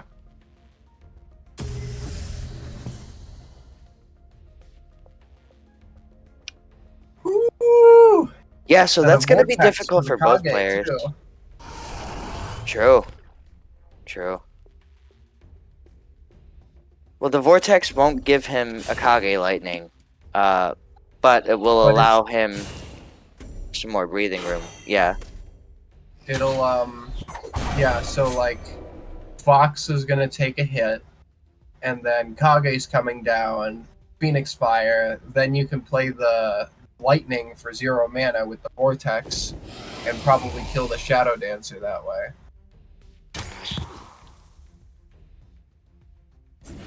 Well, this is an interesting decision. That's very interesting. What's going He's on? healing up a lot. Wow, a lot of damage on Mesogy. He can actually die from the Devour attacking him. And maybe he cannot deal with that Devour this turn. Oh, no, absolutely he can, for sure. He'll have Yeah. access to, I think, 2 or 3 Kage Lightnings, maybe? No, only one. Are you sure?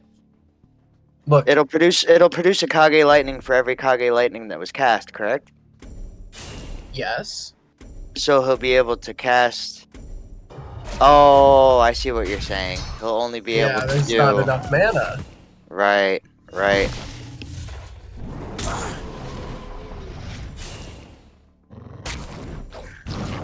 So Interesting. He has to body does he block. just have to take this one? Well, Okay. so he has to Ooh. double body block.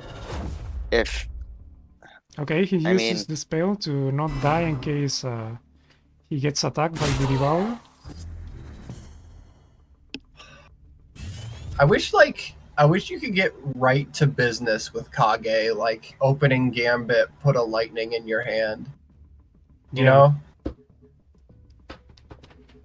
Yeah, usually you have to wait a turn before you can use the Kage Lightnings. Yeah, because like Well, if the Kage remains on the board, we might see a lethal from Mesolgy next turn, if he's not dead on his own. But Wifree can only connect with the Devourer. 3, 6, Oh, yeah, he's- he has enough. He could play both Ritual Banishings, but Okay, this Yeah. will be very hard for for Mesogy to clear. Maybe he wants to, Deja Vu. another horrible little detail here is that Aphotic Devourer is up on the top there, so you can't actually move it backwards using Fire Whirl.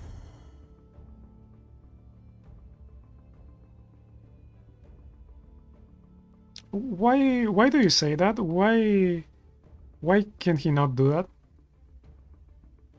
Because Fire Whirl only works clockwise. He can move the aphotic down, but he can't move it backwards. Oh, I see.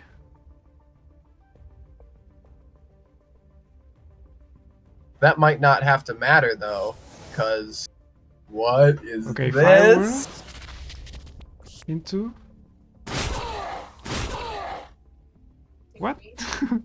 Another one? Okay. Wait, whoa, What what's going happened? on? He's going. Right. So What? Okay. I don't understand what's going on. What? I don't know Is he how dead? Wiffery He's ended dead? up there. What? The Can game we- moved faster than the cards. Maybe, but I don't know. That was interesting. Can we nerf that card? That was so strong.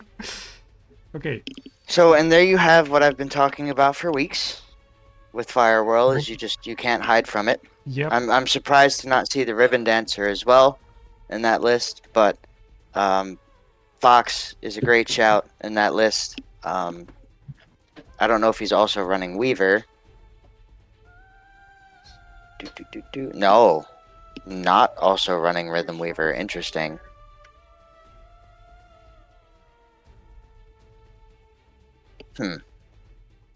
Okay, we're going to see now Frizzard against Mesogi. So I have a question then, for you, Guru. Would you prefer to have Fire Whirl or Old Juxtaposition?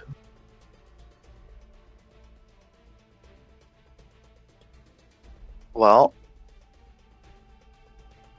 in what regards? You mean if I had to pick between the two, if I was only allowed to have one in the game, or if I was deck building, like currently? What do you mean?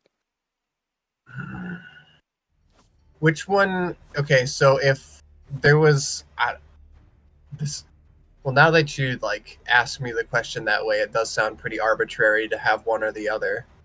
We could have Well- both or neither.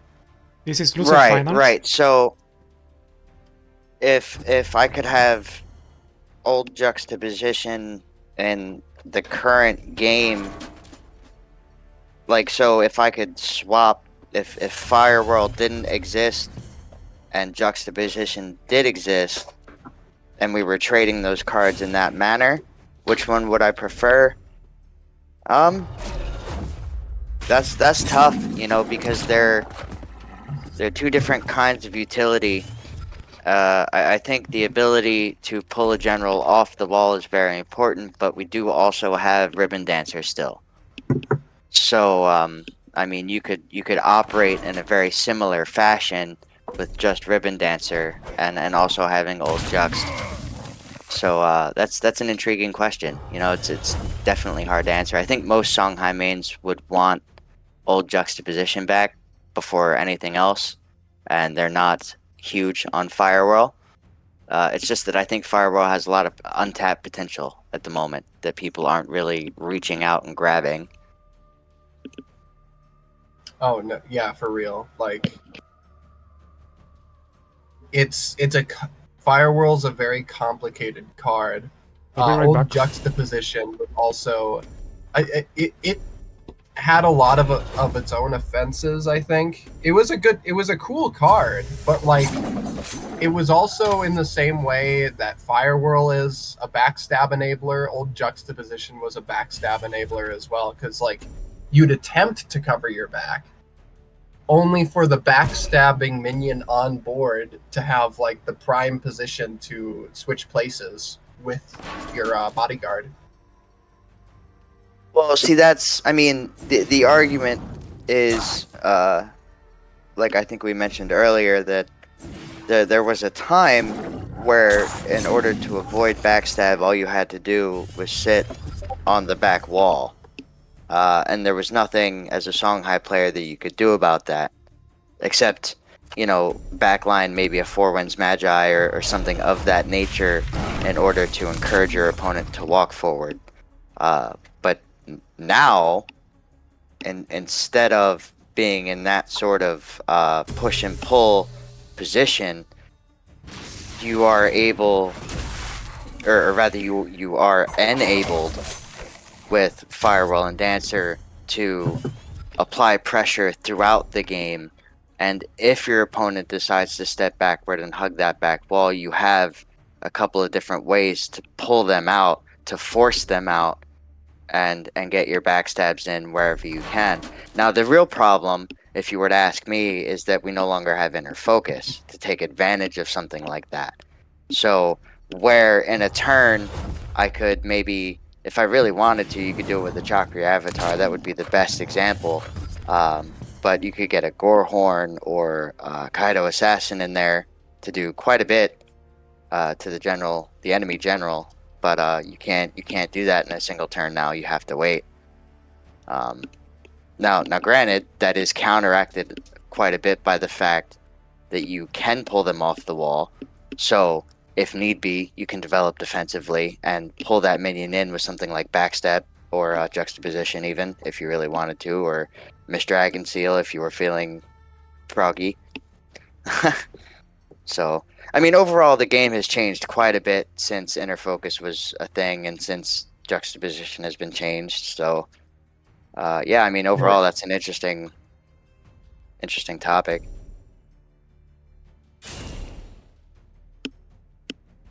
All right. Yeah. Okay. It looks like Mechoji's got no cards in his hand almost, but he's got more stuff on the board. But I would give the advantage here to Freezer. Yeah, I don't know that I agree with developing that second Chakra Avatar low like that or not. I think that's a dangerous proposition given how slim your hand is. And does this mean that we're gonna see both Verdkin and the Daybreaker come down? Because this is a little awkward for Freezer. If he missteps here, it could be dangerous. Okay, going to lock down the one in the back. I see. 8 gates is still in hand. Right. That Daybreaker is pretty big, though. I think he can climb it easy. Oh yeah, he'll clear it. He'll be able to clear it. Worth 5, yeah. So, and then presumably the Fox goes face. Oh, legit, he's just gonna go face with everything, right? Oh my god, and then... oh my god! Is that the game then? That's it! Yeah. Yep. The cards just lit up on his action bar. It's over. Wow. Yep. Very nice. Yeah, that second Chakra Avatar there didn't even matter. Risk reward, and it was all reward this time. Holy moly. Wow. What a close. Is this best of 3? Yes. Nice. So there'll be at least one more. No. It is a best of 1, and if Mesoji wins, it is a best of 3.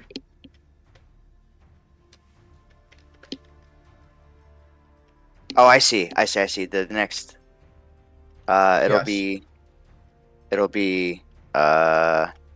Mez versus Jack Juice, correct? Yes. Yeah, and a best of 3. Jack just should be on my friends list. What's going on here? Are we enemies now? I don't know. He's offline though.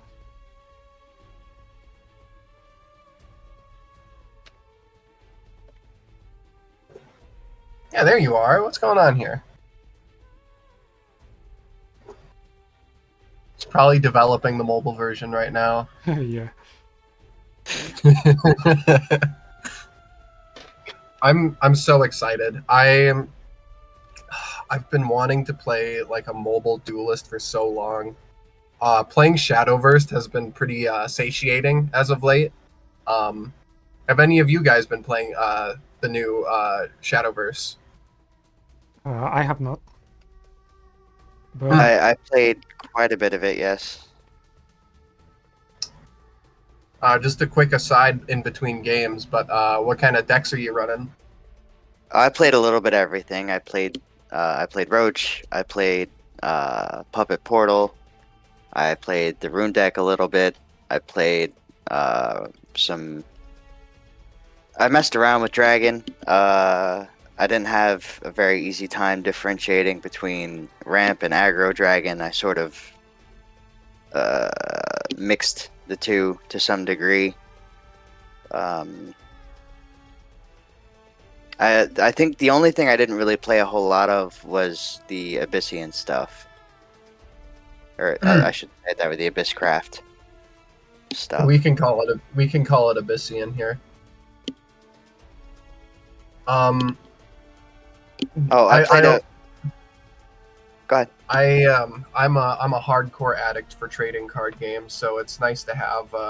Oh, it looks like they're starting, but I'll just close out really quick. I've been enjoying Artifacts a lot, which is hilarious since I play it here too. yeah, But, Right. it's really fun to like build this gigantic like Mechazor-esque robot and end the game that way. And also like along the way you still have the pieces which function in their own little space and as their own little utilities. So like there's an argument with every game where it's like, do I build up to the big giant Zord, or do I use the pieces right now to sustain myself? Yeah, I think a little bit of both is the answer to that question with Alouette and some other cards that enable that kind of thing. Mhm. I'm a big fan. I always like the games where I have extra pieces towards the end, or like I can count the pieces and say, okay, I'm going to have some spare parts left over. I can use some of the pieces right now to sustain myself. And of course, it's always important. Oh, sorry. It's always important to laugh at the players who burn their pieces when they generate them. Very important. Yeah, hand management is huge for that list. So Jack Juice not having an opener here. yeah. But Mesoji does. Ooh. Yeah, and that's replaces the golem and gets a spiral technique. That's cool. That's great. love to see that. Oh, shit. Yeah, very bad and replace. can't really make value with the Gorehorn that he would like to make. So yeah, I mean, clearing this Fox means that you give Mez 2 Phoenix Fires. Yeah. And I don't know that you want to do that. So, oh boy, I think this is a mistake. I think walking forward here is not gonna pay off for Jack Juice. I understand the desire to want to remove the Fox, but I would have developed the Gorehorn defensively here. I think he wanted to draw the cards with that artifact. Mm. Oh, a Sensu. Actually, yeah, draw. I think Sensu changes a lot here, because getting that proc and getting Sensu up and running means Mezelji. I mean, yeah, but he's priorities gonna clear now. this Gorehorn and develop no problem.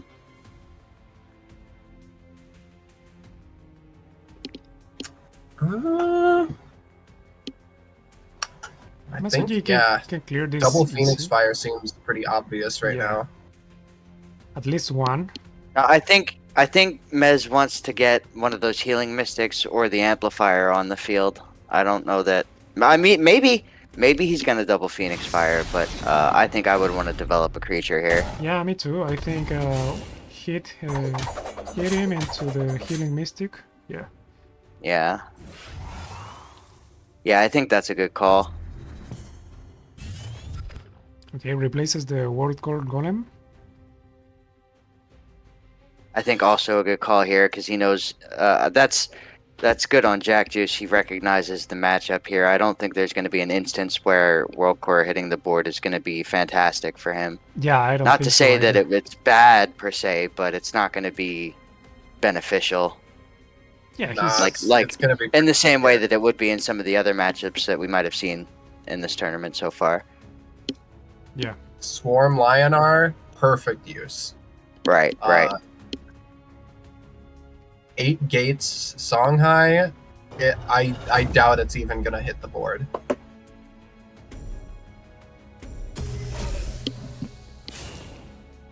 oh nice. See, I would have liked to see him play that Kaido Assassin further behind Mez. Oh, okay. Developing the Gorehorn as well. Also a good call. I can get behind that. Oh, but there is Unfortunately, there is 8 gates here for Good one. for messaging. He's not going to use it though.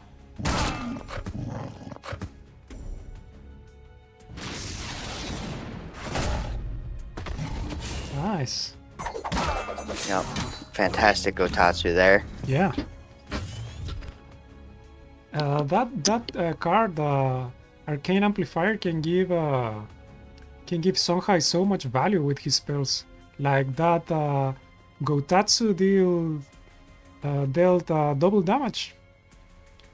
That is a lot of You know, and value. I'm not as an older player, as someone who played during D1, I'm not surprised to see Amplifier currently, because in D1 there was a card called Spear for just more or less.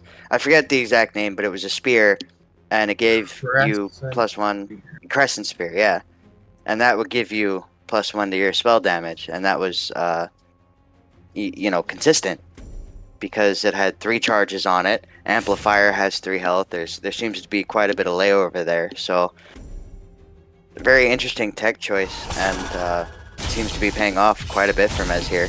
Yeah. Hmm. Forcing Jack Juice into a lot of very awkward exchanges. Is he going to like You 8 think he gates just- here into double Phoenix Fire? Phoenix Fire? He might, but I think he wants Oh, to he get that replaced. 4-Winds Magi on the board. Yeah. Maybe bore into Yeah, so- Winds. Yeah, that's what I would do. Yeah, Or not, or Phoenix Fire. Okay. Also no, reasonable. I like that a lot. It kills the artifact, it gets the damage in, and there's still an 8 gates that you have for Firewhirl and Phoenix Fire. Yeah. So he chose And the then- Phoenix Fire there as well, because playing the boar meant that he wouldn't get it back at the start of his turn because his hand's full. Oh, that's correct. Mm-hmm. I didn't notice that. And yeah, it looks like he can even play Boar next turn alongside a whole like artillery of spell damage. Yeah. That would be a lot of damage on Jack Use. Yeah, and again, Jack in a very awkward position here. Doesn't have a clean clear. Has to spend quite a bit to get rid of that 4-Winds Magi. Yeah, and he's so Getting his ass kicked by a more orthodox Songhai list right now. Taskbar, okay. Juxtaposition. Just looking to get, he wants to get some damage onto. Yeah, okay, yeah. That's what I thought. I thought he was gonna push the damage with the boar. Yeah. So that's fair. You don't want to leave that 4-Winds Magi sit on the board. That's clearly not beneficial to you as Jack Juice here. So I spent a lot to make it happen, but also translated some of that into direct damage as well. So that's very well played. What's really interesting here is that Firewhirl, he will have to take recoil damage if he plans on using it this turn. No, he can go down 2 spaces and he would not get... Okay, never mind. Or up, of course. Oh shit! Yeah, I wasn't I wasn't thinking in 2 dimensions.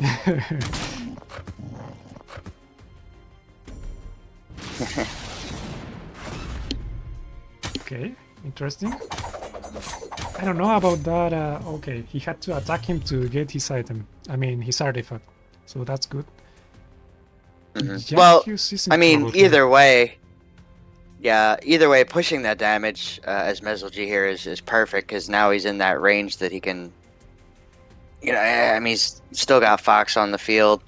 If Jack Juice wants to remove the Fox, he's gonna have to take a little bit more damage to prevent, in order to prevent Mez from getting those Phoenix Fires in hand, which is what he needs at this point to close out the game, or is something that he can use to close out the game.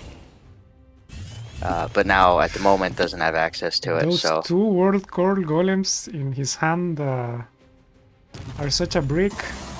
It hurts me to see. yeah, But you can just not. sometimes you get unlucky with the cards.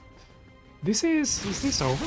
Look at Yep, double 8 gates, Yep. Phoenix Fire, and Huspor will do it.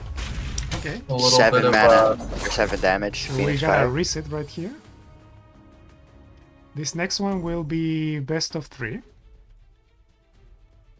So they're both in the losers now.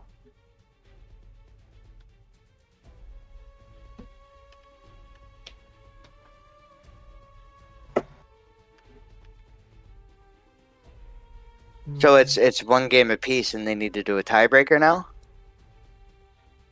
No, Or no, this what's- is a reset. Now they play a best of 3 from scratch, from 0. I see. Well, Yeah, I am. So it's a best of 1 into a best of 3. Yes. I like that ruling a lot more. It used to be 2 best of 3s, That takes too and long. loser had to win both. And I always thought, when Calvin explained that rule to me, I always thought it was a bit silly because, like, like all this time you've been fighting these best of 1s as like the player, and I feel like the winner's bracket player should only have that extra best of 1 instead of doing a whole best of 3. I feel like it's a bit lopsided when it's a whole other best of 3 that they get to do. so coming into this, Mez did not have an opener. So we're going to see the defensive Arcane Amplifier there. Shoes on the other foot.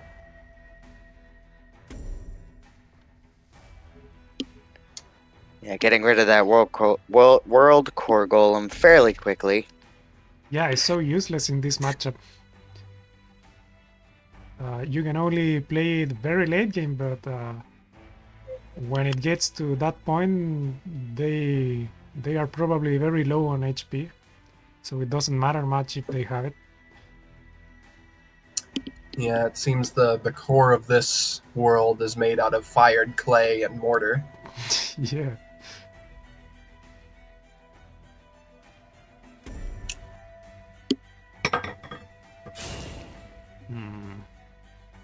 Okay, he's going to kill the arcane amplifier, I think. Yeah. And draw a card, yeah. Ooh. Sure, why not? Yeah, but oh yeah, that. I don't know. I don't know about walking that far backwards with the Gorehorn, because Mez is likely to take that mana tile here. Yeah, and then he's not going to be able to hit him, but he can juxtaposition now. I mean, the next turn. Yeah, it's a pretty clutch draw there to guarantee contact. Okay, he gets rid of it with spells and powers up And his develops a nice avatar. Chakra avatar. Yeah.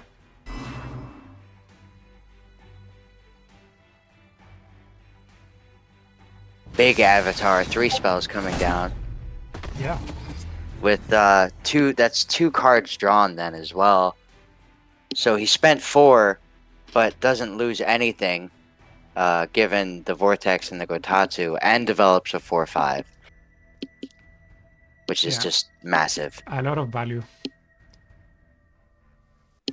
Okay, so now it's Jack Juice's turn. Not an easy clear here. I don't know that he can even really answer this 4/5. Losing that 2-mana OBS has thrown off a lot of Songhai players. Yeah. I think replacing the Riftwalker here is a good choice. I don't think that that's going to help clear at the moment.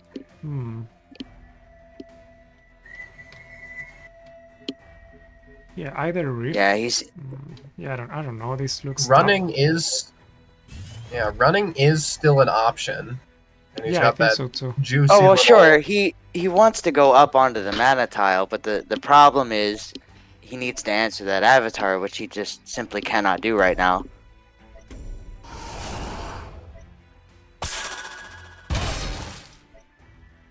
Okay, great, nice. No, this is actually a very nice clear. Does it clear? Does he have actually, time? It won't clear because he needs to attack the avatar with it. The best he can do is knock it down to 1 or 2 maybe.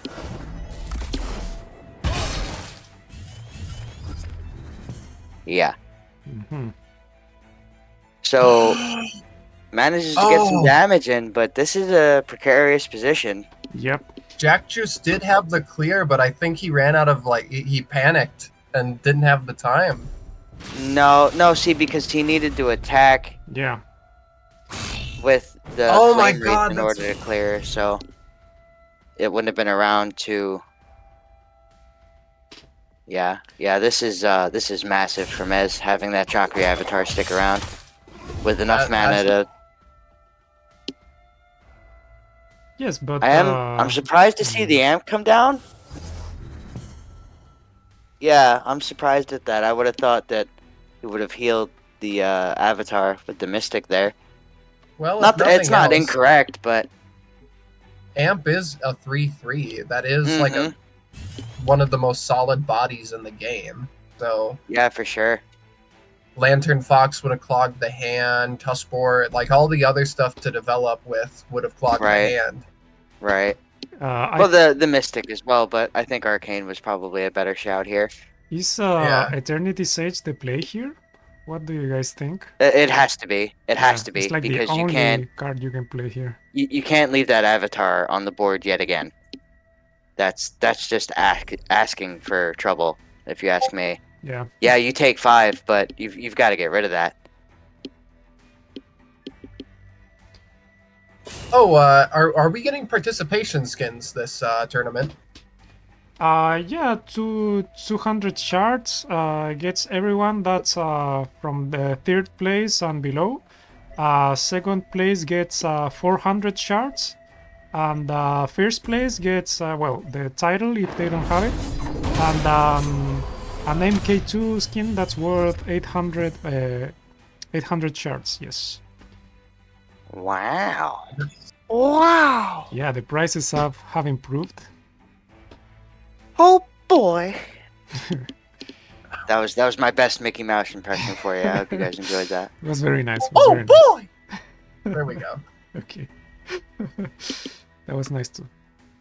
Okay, what is Mez going to do? He's got Firewheel, he's got 8 gates.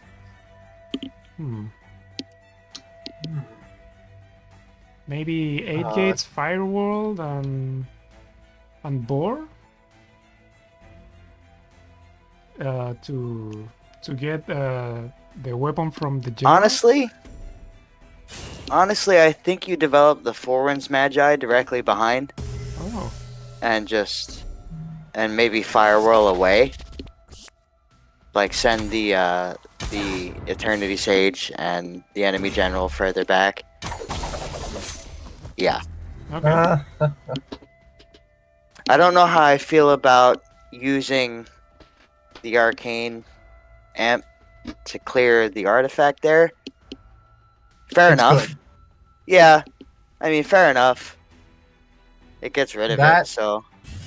That amplifier, you know, you got to use it before you lose it. And picking off the artifact, especially when an Eternity Sage is on the board. Man, it can be scary when the Eternity Sage comes back because that's just so much value. Yeah. Sure, to sure. get a respawn. And I mean, interestingly enough, Jack Juice not exactly in a bad spot here. A tentative spot, absolutely, but not necessarily bad. I think Jack Juice will die next turn. If yeah, I think so, right? No, never mind. Because he's going to kill the Four Winds Magus.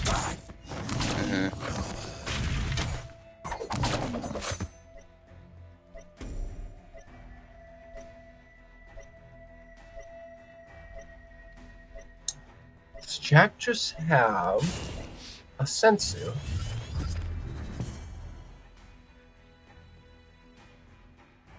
Very good anti-Firewall positioning here.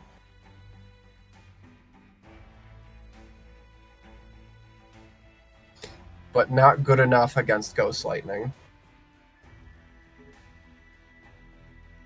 Yeah, that's a solid replace decision for Mez there. I don't think the Healing Mystic was going to do much for him here. Ghost Lightning can do so much here. Yeah, a little scary to walk forward to make contact with the Tusk Boars here, but potentially worth it.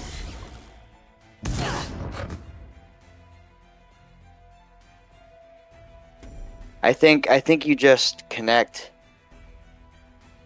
One Maybe- Phoenix Fire and maybe we sacrifice one boar? No, you develop here. I think you ignore the Eternity Sage. You punch for 3 with a Tusk Boar and develop a Lantern Fox out of range of the Eternity Sage, but in range of Jack Juice. Okay. Hmm. Oh yeah, that Well, was very good. Okay, so also, yeah, defensive positioning there on the Fox to prevent the face damage. Very, very good.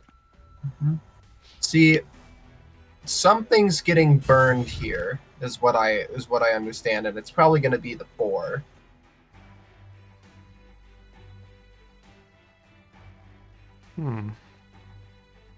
Well, that depends entirely on how Jack Juice responds. Oh, I see what you're saying. If he attempts to clear them both, yeah. Well, he won't get the boar back, but But that's Jack just has to save himself because it looks like lethal next turn. yeah, he can't afford. He can't afford to give him the cards that he has to give him in order to clear. So maybe you just ignore the Lantern Fox altogether for now. But Mez has a Firewall in hand, so. Which is interesting because you can use the Firewall as 3 damage and then also get the Fox into play. Yeah, to get another Phoenix Fire. And if he doesn't, then Mez still has 2 boars, so. Yeah, right. So, and I think that should about do it.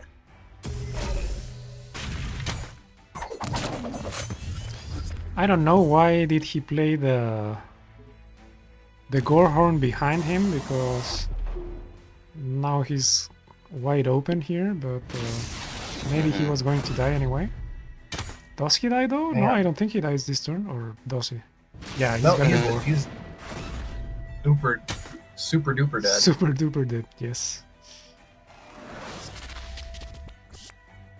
Okay, so that is 1 for Mesogy and 0 for Jack Juice. 2 straight wins for Mesogy, but he's got to win 1 more time if he wants to take this tournament. Man.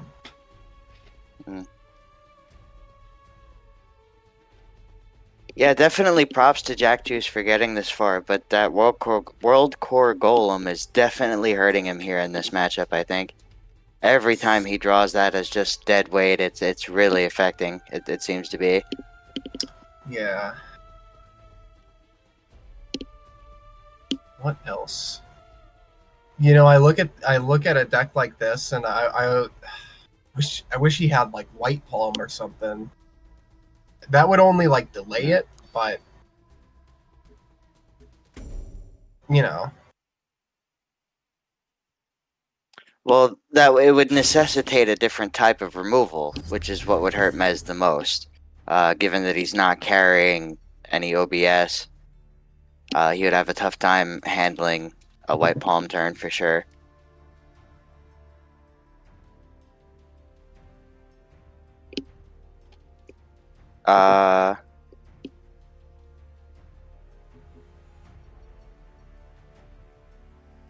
So Jack Juice is debating what he's going to develop? Yes? Yeah. Think he's trying to decide whether he wants to protocol the Gorehorn or not. Most likely. There's no way for him to... I mean... I think what Jack Juice wants to do is protocol the boar and be able to develop the Gorehorn, but he can't get the value out of it that he wants. He wants to hit with the Tusk boar twice and develop the Gorehorn and couldn't do that. Yeah. Okay, this he would clear here Mesoji with a Gotatsu, I think. Mm-hmm. What I'd like to see him do is drop the avatar above him, and then walk towards the mana, leave both the mana tiles open, but he's choosing not to do that. He's going to develop the Arcane Amplifier instead. Yeah. And Jakius can clear this with the Flame Wrath. Gore and Protocol. Oh yeah, also. Actually, That might be an Yeah. even better play. Well, the problem with that would be that the Gorehorn then is going to take damage from that exchange. Yeah, because he would not get the backstab. Right. And I It think he's going to will. use his own face to clear the amplifier. Or he wants to anyway, yeah. And then he's just going to leave the Flame Wreath sit there. Yeah, I don't think he wants to. I don't imagine he... Yeah, he doesn't want to attack with it. Yeah.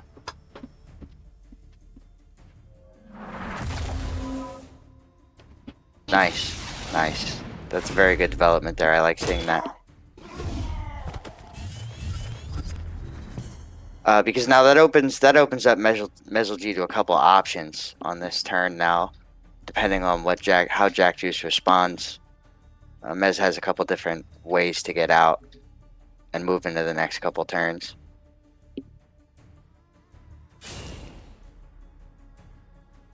Mesolji is being, I'm not sure if intentionally or not, but very irritating with the positioning here of his minions so that Gorehorn can't just outright backstab it. Okay, Blink behind it. Very nice. And that's a lot of cards coming down out of Jack Juice's hand just to clear that and still give him a Phoenix Fire. Yeah, but at least he draw one extra card because of the artifact. Mm. Gains board tempo as well, and Mez is forced to respond to this. Mesolji lacks the materials necessary right now. Let's see if he draws something to clear the artifact. Hmm. Yes. I don't think he worries about it. I think he just clears the Gorehorn and develops with the Gotatsu and the Phoenix Fire. Yeah. I mean, you have to take 4 to the head to do it, but now he's just swung the board back in his favor. And develops a pretty big Chakra Avatar because of it as well. It does Decently have to huge. stay-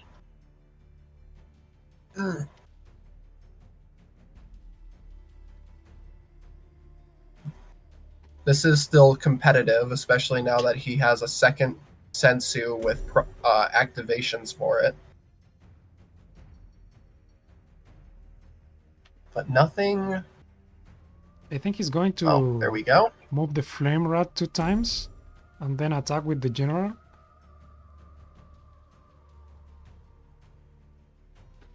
into maybe Kaido Assassin.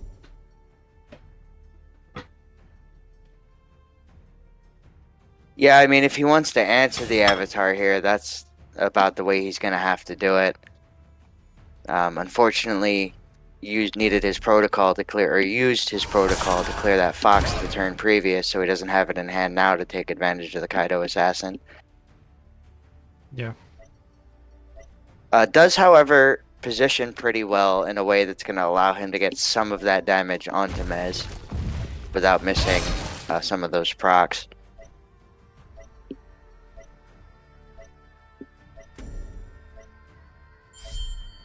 Feels weird because... Oh, wow. So I was mistaken. He's going to position that defensively instead. And still develop the Kaido Assassin. That's interesting. Yeah, It is. Leave the Kaido Assassin far away so he cannot take damage from the general. Also, he's... But, and I believe he top decked that Mist Dragon Seal too just now. So, potentially very dangerous for Mez if he decides to ignore the Kaido Assassin this turn. Because he's only got 6 mana, and if he, if he wants to answer them both, he can. But that's going to be a really weak Tough Sport, or a really weak Avatar coming down as well, if that's what he decides to do.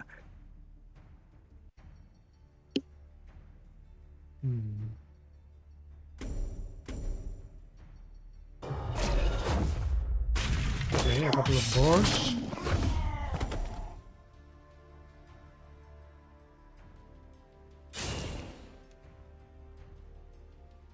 He wants to ignore the Kaido Assassin very much. I feel like he really wanted to play that 4 wins there for some strange reason. And wanted to ignore the Kaido. I mean, I get it. I would want to put it down too, but I think answering that is ultimately the right decision there.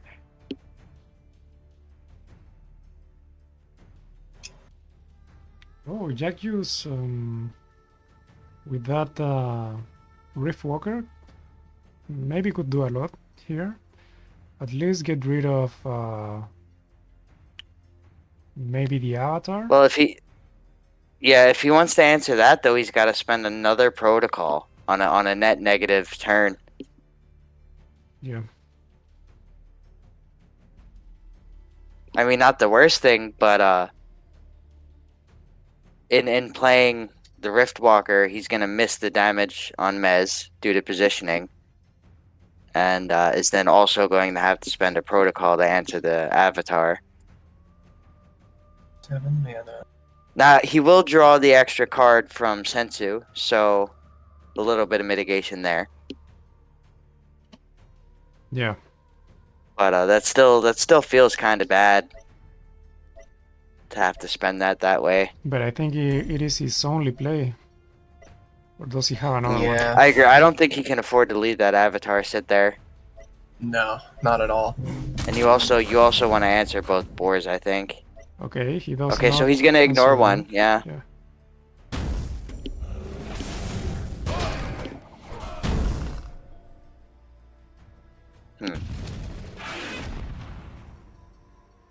Interesting. I don't know about spending the Killing Edge on that, but we'll see. We'll see if it pans out for him, I guess.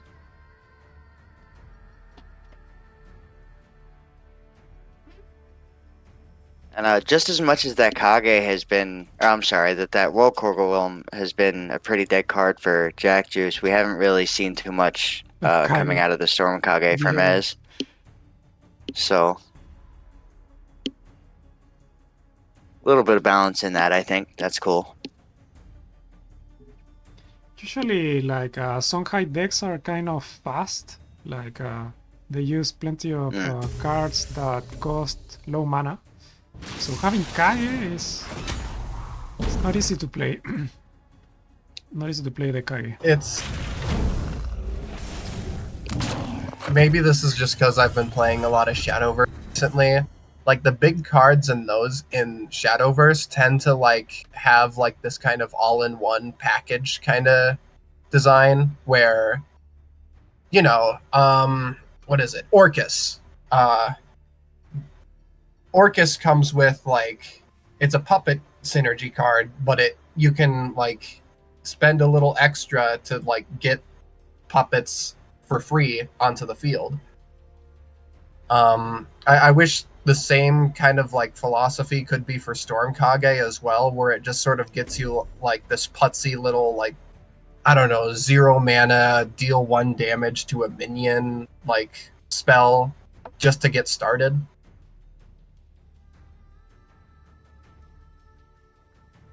Yeah. Well, I think the problem ultimately with that is that Songhai is really good at capitalizing on any type of minion that hits the board.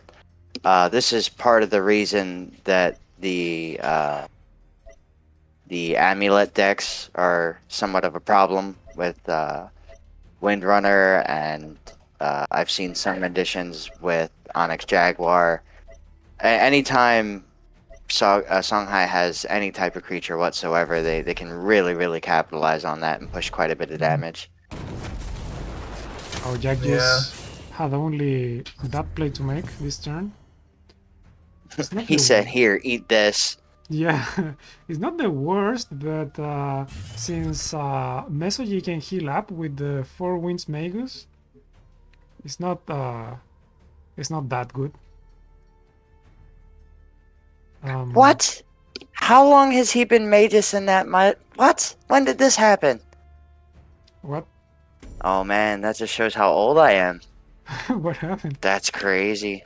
You didn't saw it used to be Four Winds Magi, M-A-G-I, and now it's Magus. Oh yeah. And I just noticed that.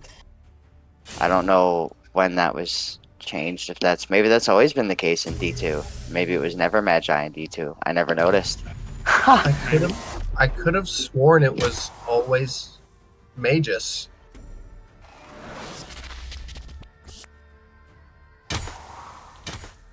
Wow.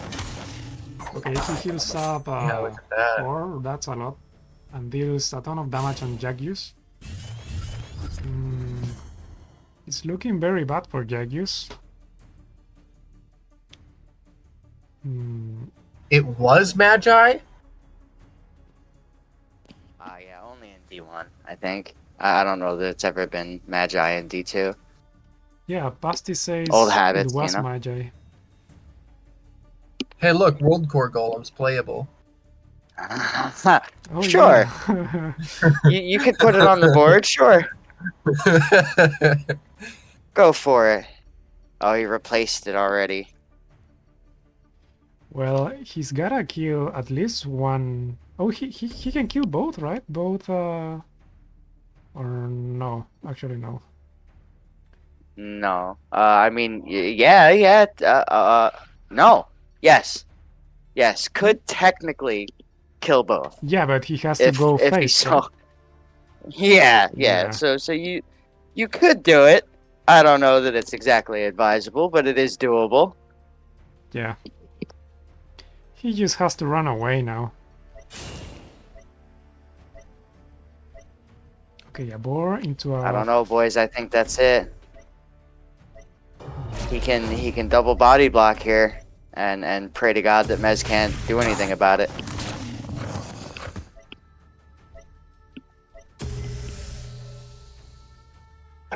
Okay, he body blocks as hard as he can. Just decides to play anything and everything. Yeah. Oh, that's it, right? Mm-hmm. Into 8 gates, and I yeah. think that's enough. So we got a new, well, not a new Chromatic Cup winner, but this is the winner of Chromatic Cup 33. Yep. Jack Mesoji, just the champion. kicked off the win streak. Yeah, I think Jack just had like 1 or 2 win streak at the moment. So not the biggest win streak, but well played, Mesoji. Not the first one he's won a Chromatic Cup that I'm making. He won the first one, so I think this is the second one since I am making them. So congratulations, Mesoji, on your victory. You can claim your your MK2 skin. Just talk to Colvin about it. And Jack Juice, you get up to 400 shards reward. So congratulations too. And well, that's the end of this tournament. Yay! Thank you very much, everyone that was watching, and of course, Top the Guru, also known as Starry, for your commentating, for being commentating today, and Shattered Glass as well. Yeah, it was a blast. What a tournament! Absolutely. Yeah, it was a fun one. It was there was plenty of crazy decks this time, but Shanghai wins again every time almost. People gotta like, I don't know what's the response here. I keep saying White Palm, but I know White Palm delays at best. Yeah. Maybe now that OBS has been changed, people can safely play Archon.